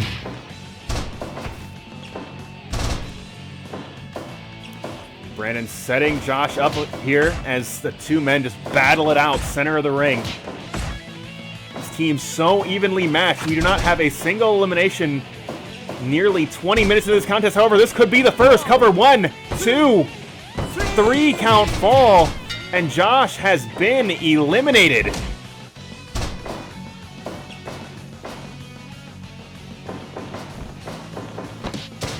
Sling blade center of the ring. Deadlift German suplex, cover 1. Jordan able to make the save, but facing 2-on-1 odds, just flattened by that double vertical suplex. Hold on, Brandon, sneaky cover out of nowhere, nearly getting the pinfall victory. Or excuse me, the pinfall elimination over Pentagon. Big sling blade, and Brandon is so far away from that orange Gatorade corner, but somehow Jordan able to make the save. And now Brandon going high risk, diving elbow drop, cover 1, 2. Still not enough. And here's the numbers game working in the Death Triangle's favor. Deadlift German suplex, but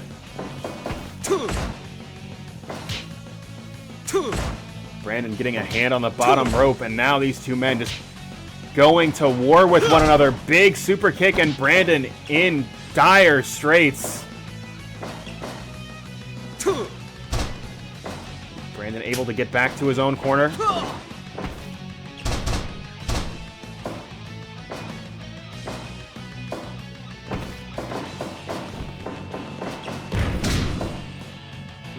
Big arm drag from Jordan. These 2-on-1. Hold on. Crossface chicken wing. That could be it. No, Pac won't be submitted.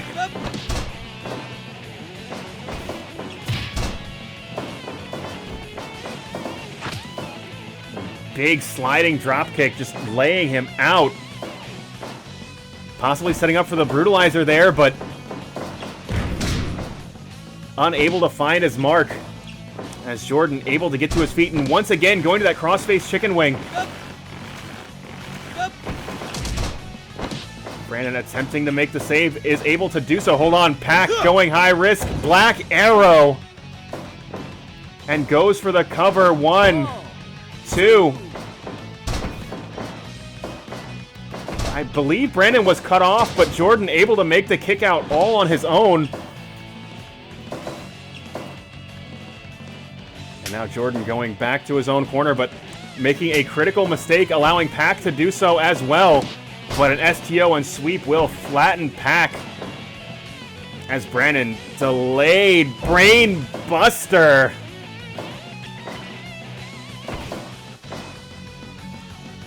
Pentagon showing his own strength as he's got that military style press. Brandon fighting his way back to his feet. Big lift and then drop, but both men struggling to get to their feet.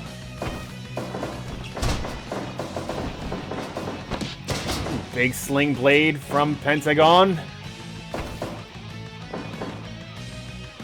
But Brandon once again, that delayed vertical suplex.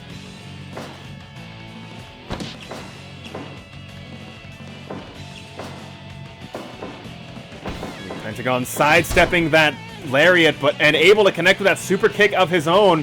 It looks like he's going back into his own corner, bringing Phoenix into this match. Brandon will do the same as... hold on just a moment here.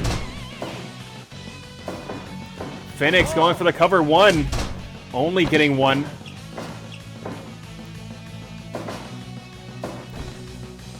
Big double knee drop off the top turnbuckle, and it looks like Jordan's not had enough yet. Oh my God!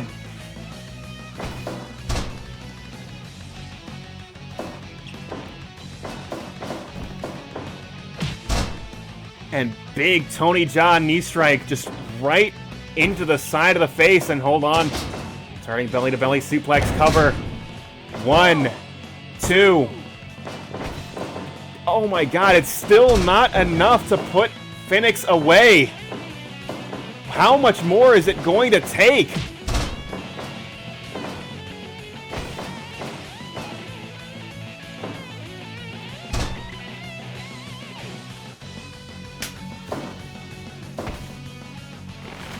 Crossface chicken wing, just trying to slow this team down any way they can.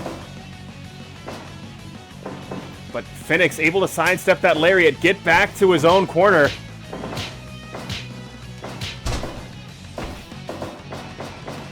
Brandon now shot back into the orange Gatorade corner. Trapped in the tree of woe. And a pair of boots into the stomach to a defenseless Brandon will lay him out.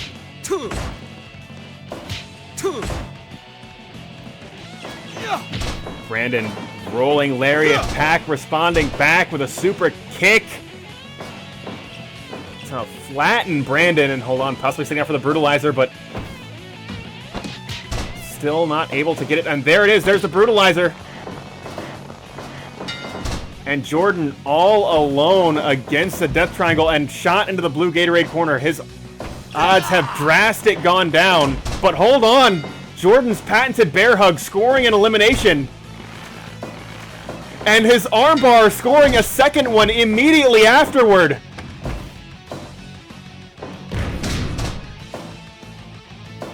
Cover. 1, 2, 3 count fall. Jordan not quite able to do it all by himself.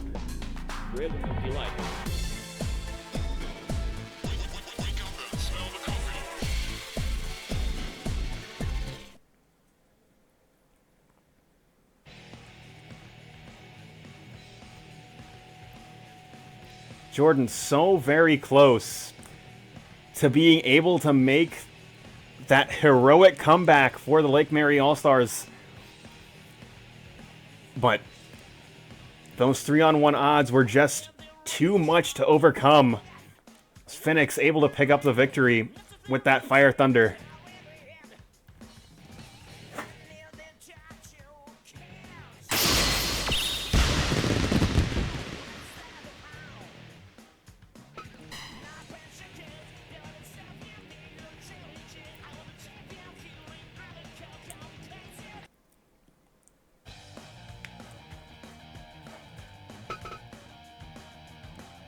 Yeah, I gotta say, I would have lost my shit if Jordan was able to pull the ROCV. I'm also surprised at how rarely Jordan went to Jordan's patented bear hug in that match.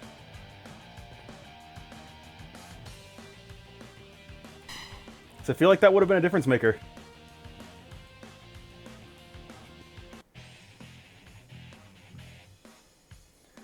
But, excuse me. Just got a couple matches left here. We are going to go SWA rules to settle some kickboxer versus kickboxer matchup here.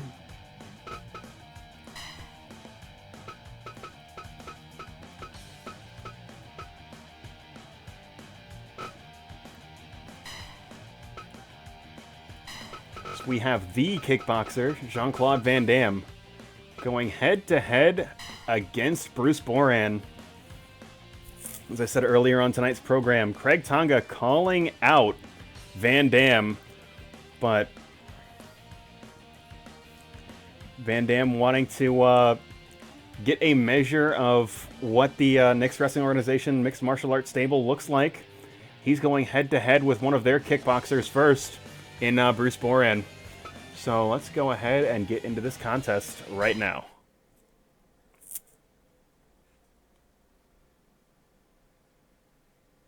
Fight!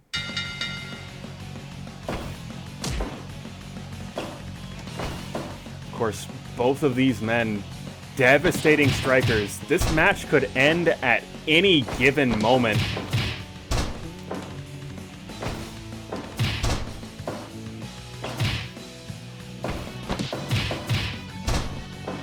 Van Damme, and certainly an accomplished striker of his own. Oh my god.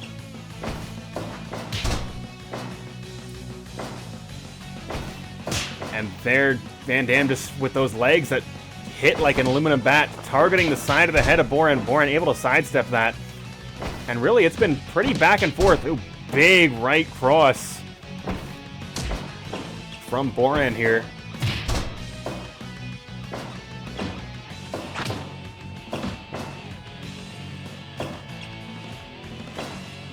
You see, both men have very similar game plans. They have very similar strategies.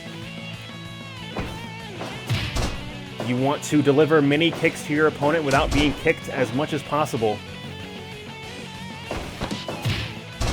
But if it were that easy, we would all be professional kickboxers.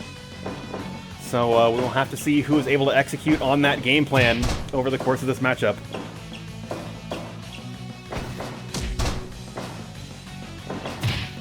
Big kick to the back and then a kick to the leg. Van Damme responding back with a boot to the side of the head.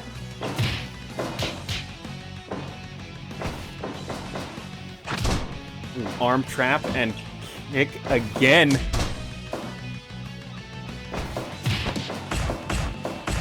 And Boran with that clinch combination, those repeated knee strikes to the head. You'd see he had those arms trapped around Van Damme's head. Hold on, just knee lifts in the corner, and Boran looking in excellent shape in this contest. Big side kick from Van Damme, and hold on to some moment here. Boran looks to be in control. As I say that, Van Damme swinging for the fences with those kicks, but so is Boran. And Van Damme changing his strategy a little bit, starting to work the legs of Boran. Trying to take away from his base that he uses to deliver those dynamite strikes with. And Boran, it looks like he's applying a similar strategy with those repeated leg kicks.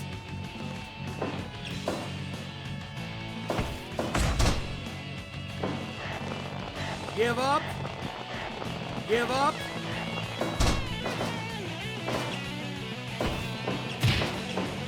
Ooh, big tornado kick from Bruce Boran. And Van Damme is down.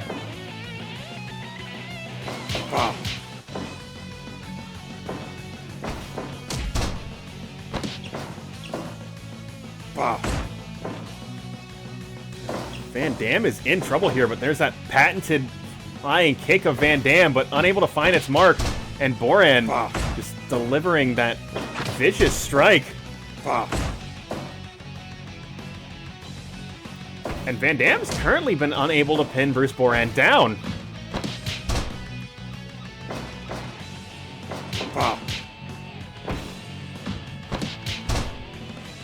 The momentum has been all Bruce Boran over this point in this match.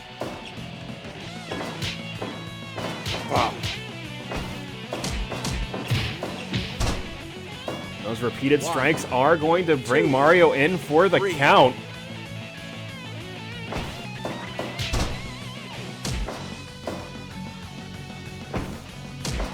Looks like Van Damme trying to reverse course here, but Boran, hard shot to the side of the face. Give up. Give up. See those repeated clinch kicks. That is Bruce Boran's specialty.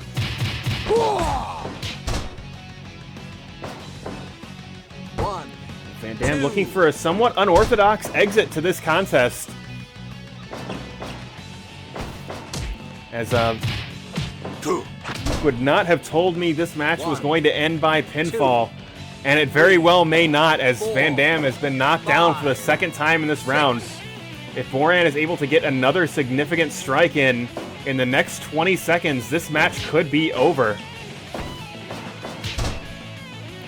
Van Damme reverses course with that devastating jab, and the first round is over. And if you had to score this match, that first round certainly would have gone to Bruce Boran, but Van Damme looking to rally in this second round as both competitors to their feet.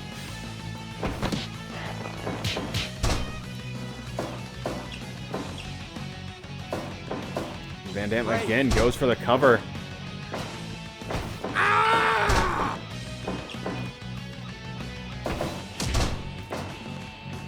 And Van Damme shades of his fight with Chong Li.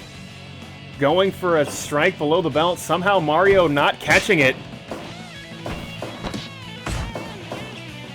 And momentum seems to have shifted.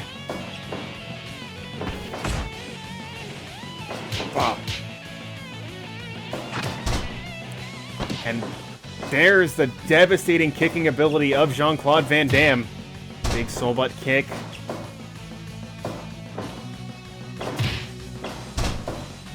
Van Damme now laid out on the mat. Just falling away from that big kick of Boran. That may have saved him in this match, but that tornado kick. No, Mario not coming to check on him. Got to wonder at what point does Mario step in and protect these fighters from themselves? It looks like he will come in and start the count. 4, 5. Big kick to the back of the head and hold on. Van Damme locking on this ankle hold. Give up. Give up. But Boran has a lot more fight left in him.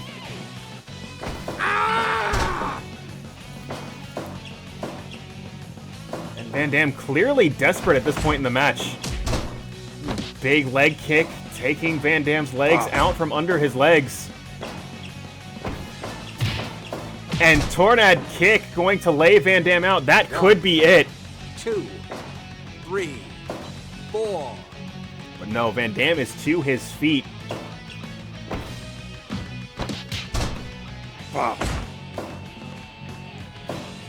Ooh, able to escape that jab, but kind of figured Bruce Boran has the advantage in this contest.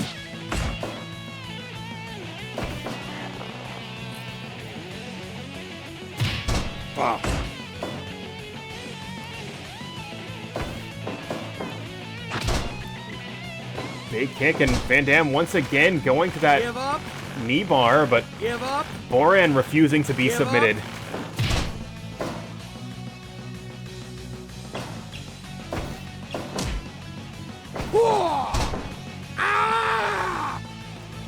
Van Damme doing whatever he can to get himself fired up here. Boran proving to be a much more challenging opponent than he had originally anticipated, I'm sure. And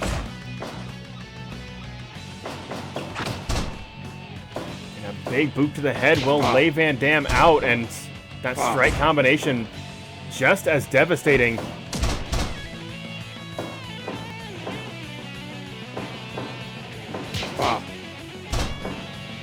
As I said, this is really where it's the referee's job to protect these men from themselves, as they are going to fight on until someone is seriously injured in this matchup. That could be it. That has got to be it. No, Van Damme 3, looks like he's trying to get back to his 5, feet. 6, 7, 8, What are you doing? 9.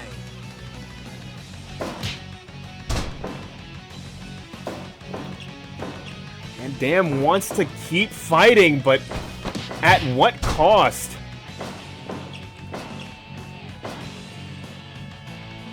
However, if he's knocked down again in this round, this fight is over. And a merciful Give up. individual might Give up. Give up. wish that on Van Damme just to end this match. 1.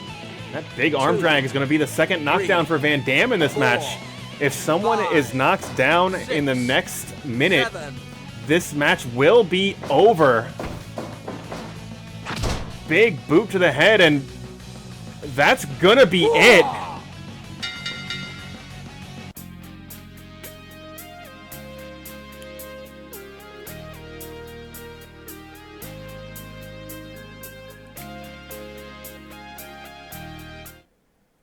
And Jean-Claude Van Damme victorious in that matchup. But that was an all-out war between these two individuals. As I said, Craig Tonga calling out Van Damme, but I don't think Van Damme is going to be ready to fight next week after this matchup here.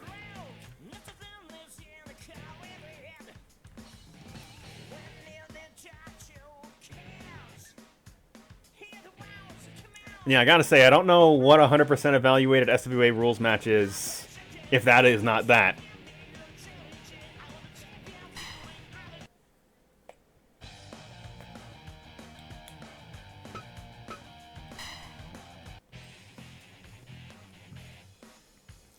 But we have got one more match for you guys tonight. Oops. And that is the COLBY Open Challenge, of course. That we now know who COLBY's opponent will be this evening. Oop, that's not what I wanted to do.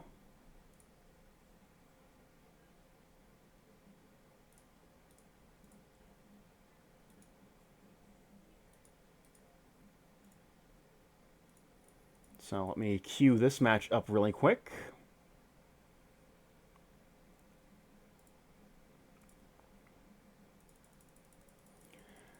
As COLBY takes on the great Kabuki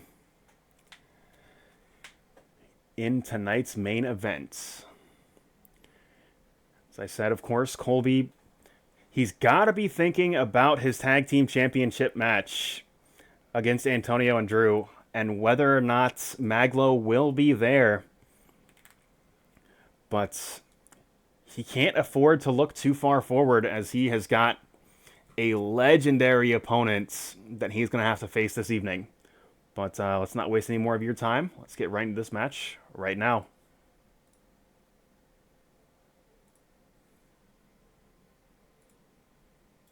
Fight.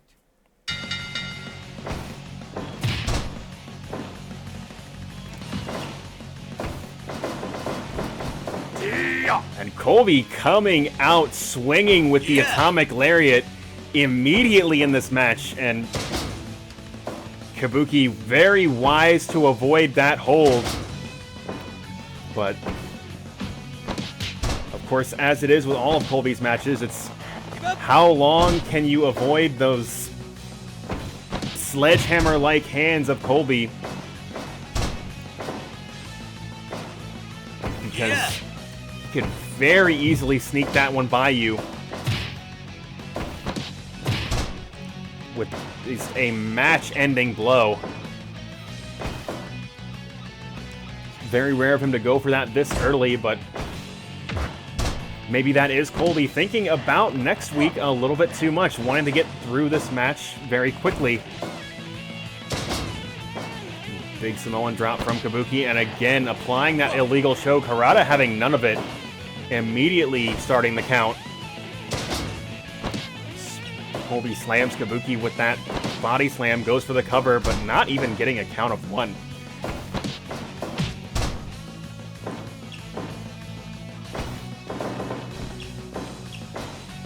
Goes for that roaring elbow, unable to connect, but does connect with these series of mounted punches. However, that is something that's Kabuki extremely familiar with on tonight's program, as Krokop just wrecking absolute havoc from that mounted position. Kabuki shot into that corner turnbuckle. COLBY follows suit, starts delivering boot after boot to the stomach and chest of Kabuki. And this is somewhat uncharted waters for COLBY,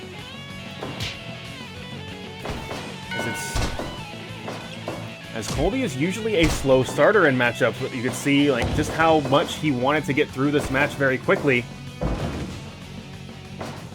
as he started off immediately with that atomic lariat, and it looks like he is trying to keep that same energy over the course of this match.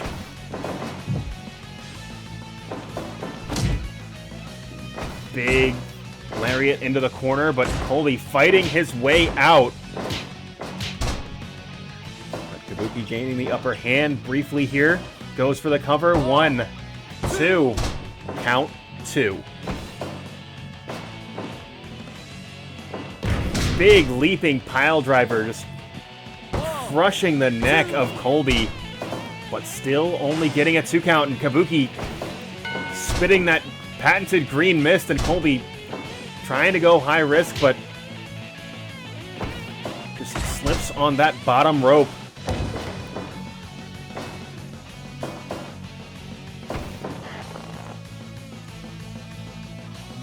Now bringing this matchup to the center of the ring. And again, applying that illegal choke. This time, keeping it locked in for 3 seconds of his allowed 4. COLBY just delivering a boot to the gut, but Kabuki getting to his feet first after escaping COLBY's attempt at additional offense. Big back elbow. COLBY still not able to get to that top turnbuckle, but will send Kabuki to the outside, and he's going to follow him out there. And I think Kabuki is very okay with continuing this match on the outside, as COLBY may have gotten more than he bargained for. COLBY delivering a series of punches as he lays Kabuki out.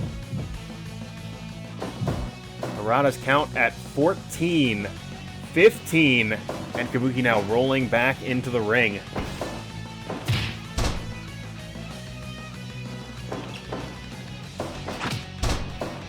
Big side kick right into the small of his back.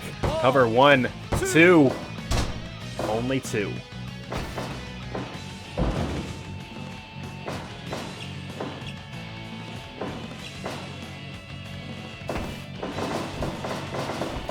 COLBY possibly setting up for that atomic lariat, but a bit of a miscalculation going to prevent him from being able to do so.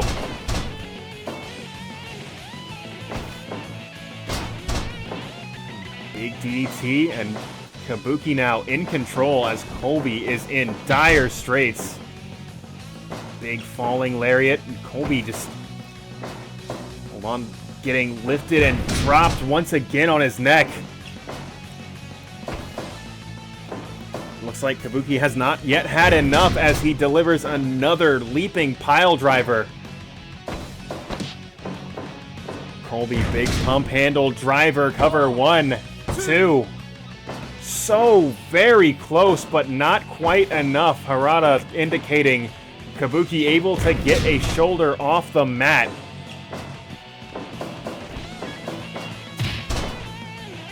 Kabuki giving COLBY everything up to and including the kitchen sink as he buries a knee right in the gut. And hold on a second, COLBY indicating he's going for it, letting it go! 1, 2, oh my god! Even that, not enough to put Kabuki away. Another kick right to the gut, and COLBY trying to figure out exactly where he's gonna come after him next. Locks on the sleeper hold, but this man refusing to be submitted just as he did in the Battle Royal, and now COLBY once again sent to the outside. As Kabuki just applies that vice-like grip to the stomach of COLBY. But COLBY answering back with a series of hard shots. And these two men extremely willing to fight it out on the outside. COLBY now bringing it back into the ring. Kabuki just taking a moment to breathe, reevaluate his own strategy in this contest. COLBY now running slam into the center of the ring. And hold on, backslide out of nowhere. This could be it. 1, 2. Oh, no. COLBY able to escape that pinning predicament.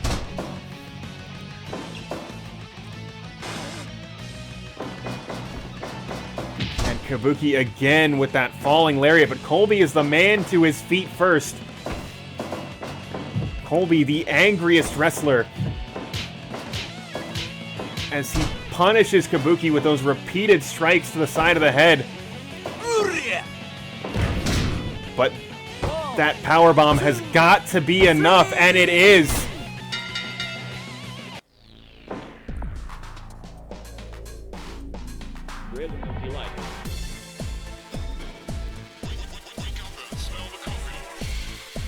Kabuki picking up a pinfall victory, and COLBY is in trouble going into next week with a loss and some uncertainty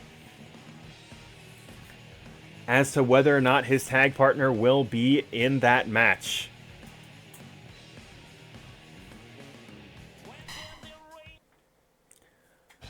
But that is going to conclude the main part of this program. Of course, we've got our bonus match to get to, so let's go ahead and figure out who is in that. See, while we literally saw Pearlman earlier, as well as Warhorse, actually, in a heavy metal versus J-Rock contest, I am totally okay with Sammy, as we were just talking about him earlier.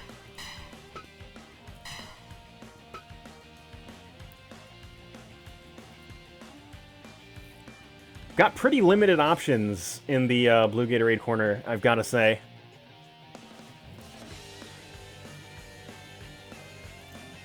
I could put on Crazy Legs while I look for the info for the Def Jam online tournament that's taking place on Saturday.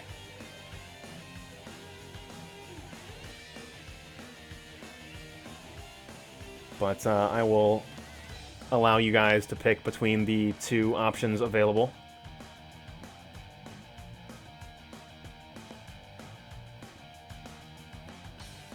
Want Glimmer? Well, we're going to give you Glimmer. She-Ra Season 5 coming in the next couple weeks, I believe. That's a good television program. Would recommend. So I'm going to hit this button, and I'm going to look for the... Let's see. Look for the information for that event. Technically, Christine was second in one of the matches, but yeah, we did not have any women actually wrestling. Let's see.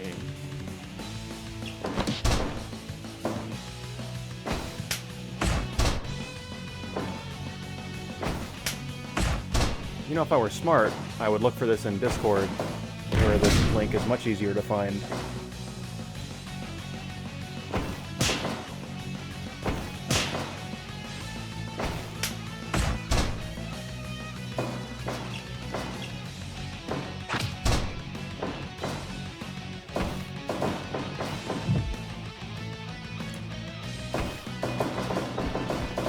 So,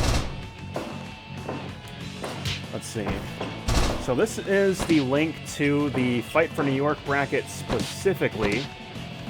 However, if you go to, let me see if I can find the full event, because there are over 30 games taking place. Ah, here we go. This is probably the thing I want. That is this upcoming Saturday. And let me go ahead and drop this link in the chat. If there are any games on that list that you are excited about, feel free to enter. Let's see here.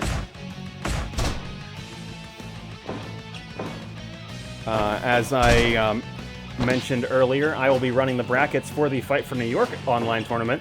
However, there are over 30 games on that list, I believe. That's going to be taking place all day Saturday. Let's see here. Yeah, on the 28th. And yes, Jamel, She-Ra Season 5 is coming, I believe, sometime in April. I know it's soon, like real soon.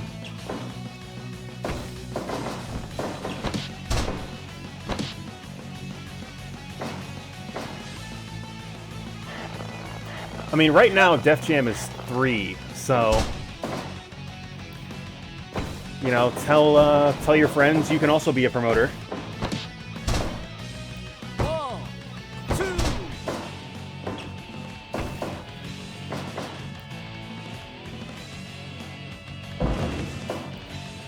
But, like, circling back to Sammy Guevara, this is absolutely me repeating something someone that knows more about wrestling than I do has said, but it's like, it is hard to be unlikable when you are so impressive athletically. And Guevara is, like, good at both things. Not to say that MJF is a bad wrestler. But, like, Guevara's style, I guess, makes him, like, naturally more likable just because he is so impressive to watch at, like, some of the shit he does. Which makes him, like, being a shitty heel just a little bit more impressive.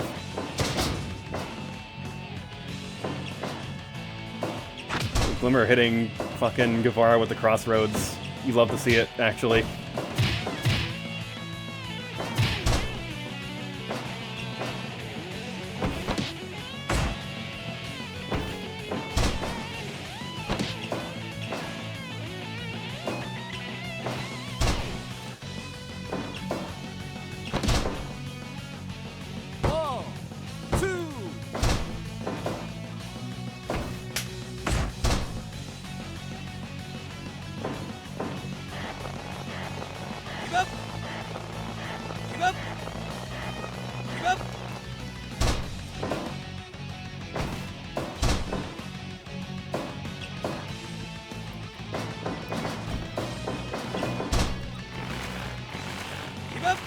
Yeah, like, for sure, like, it is all jokes, running an empty arena show in a virtual pro wrestling show. But shit is real out there.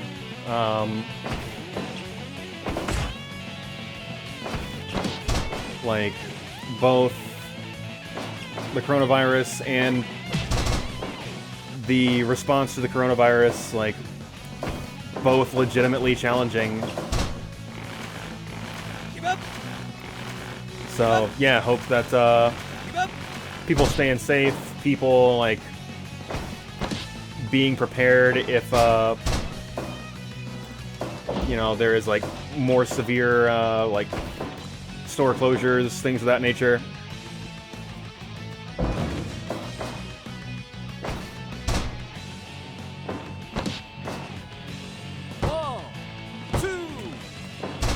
Yeah, honestly, like, we had a really good time.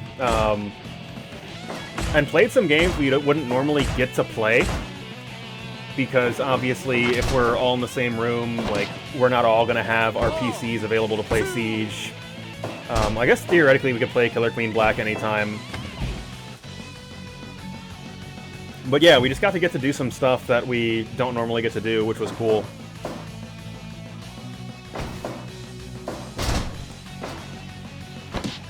And, like, those guys are my family. Like, legitimately. So...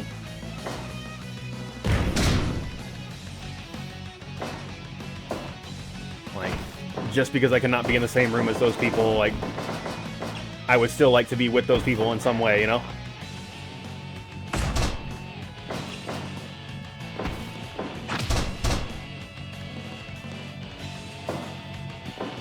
And likewise, the people like hanging out in the chat, like, hope you guys have also got people like that in your lives and like are kind of making the best out of the situation, like, given the times that we're in.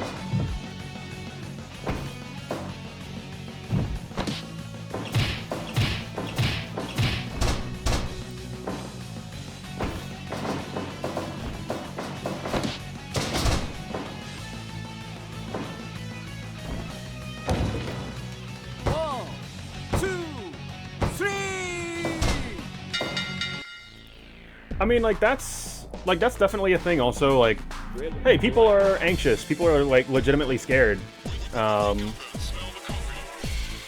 like, coronavirus or otherwise, like, it is an election year, so, like, I understand, like, people's general level of anxiety is already high,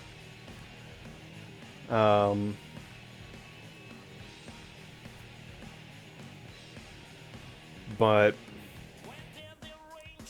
hey, I'm glad that, like, we could bring a little bit of positivity to, like,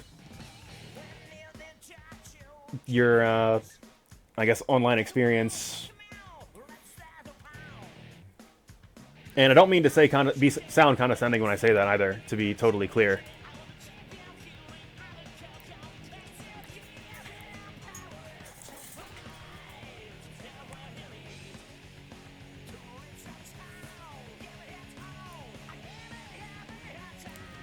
But, we are pretty close to wrapping up here. Let me see if anybody I follow is online that I want to send you guys to. Let's see.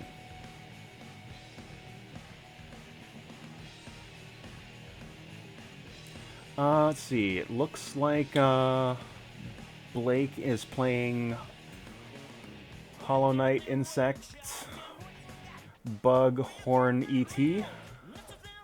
So let's throw you guys at him.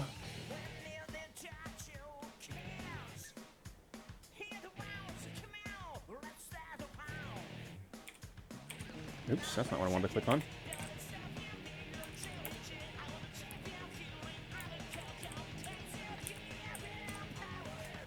And I will probably be fucking around with some... Let's see. Probably be fucking around with some 100% orange juice, because if you caught any of that stream last night, that game is real good. It's also real bullshit, but it's real good. And now I've got more characters to play with, because I bought some DLC. But I'm going to throw you guys at Blake, as always. Ooh, this channel is intended for mature audiences. I really hope you guys can handle that. So, we do this every Sunday night at roughly 7:30 p.m. Eastern Time. You can catch my wrestling show at twitch.tv/MondayCindy if you're tuning in on YouTube. Additionally, of course, we've got our weekly hockey exhibitions with myself and Heavy Kira on Wednesday nights.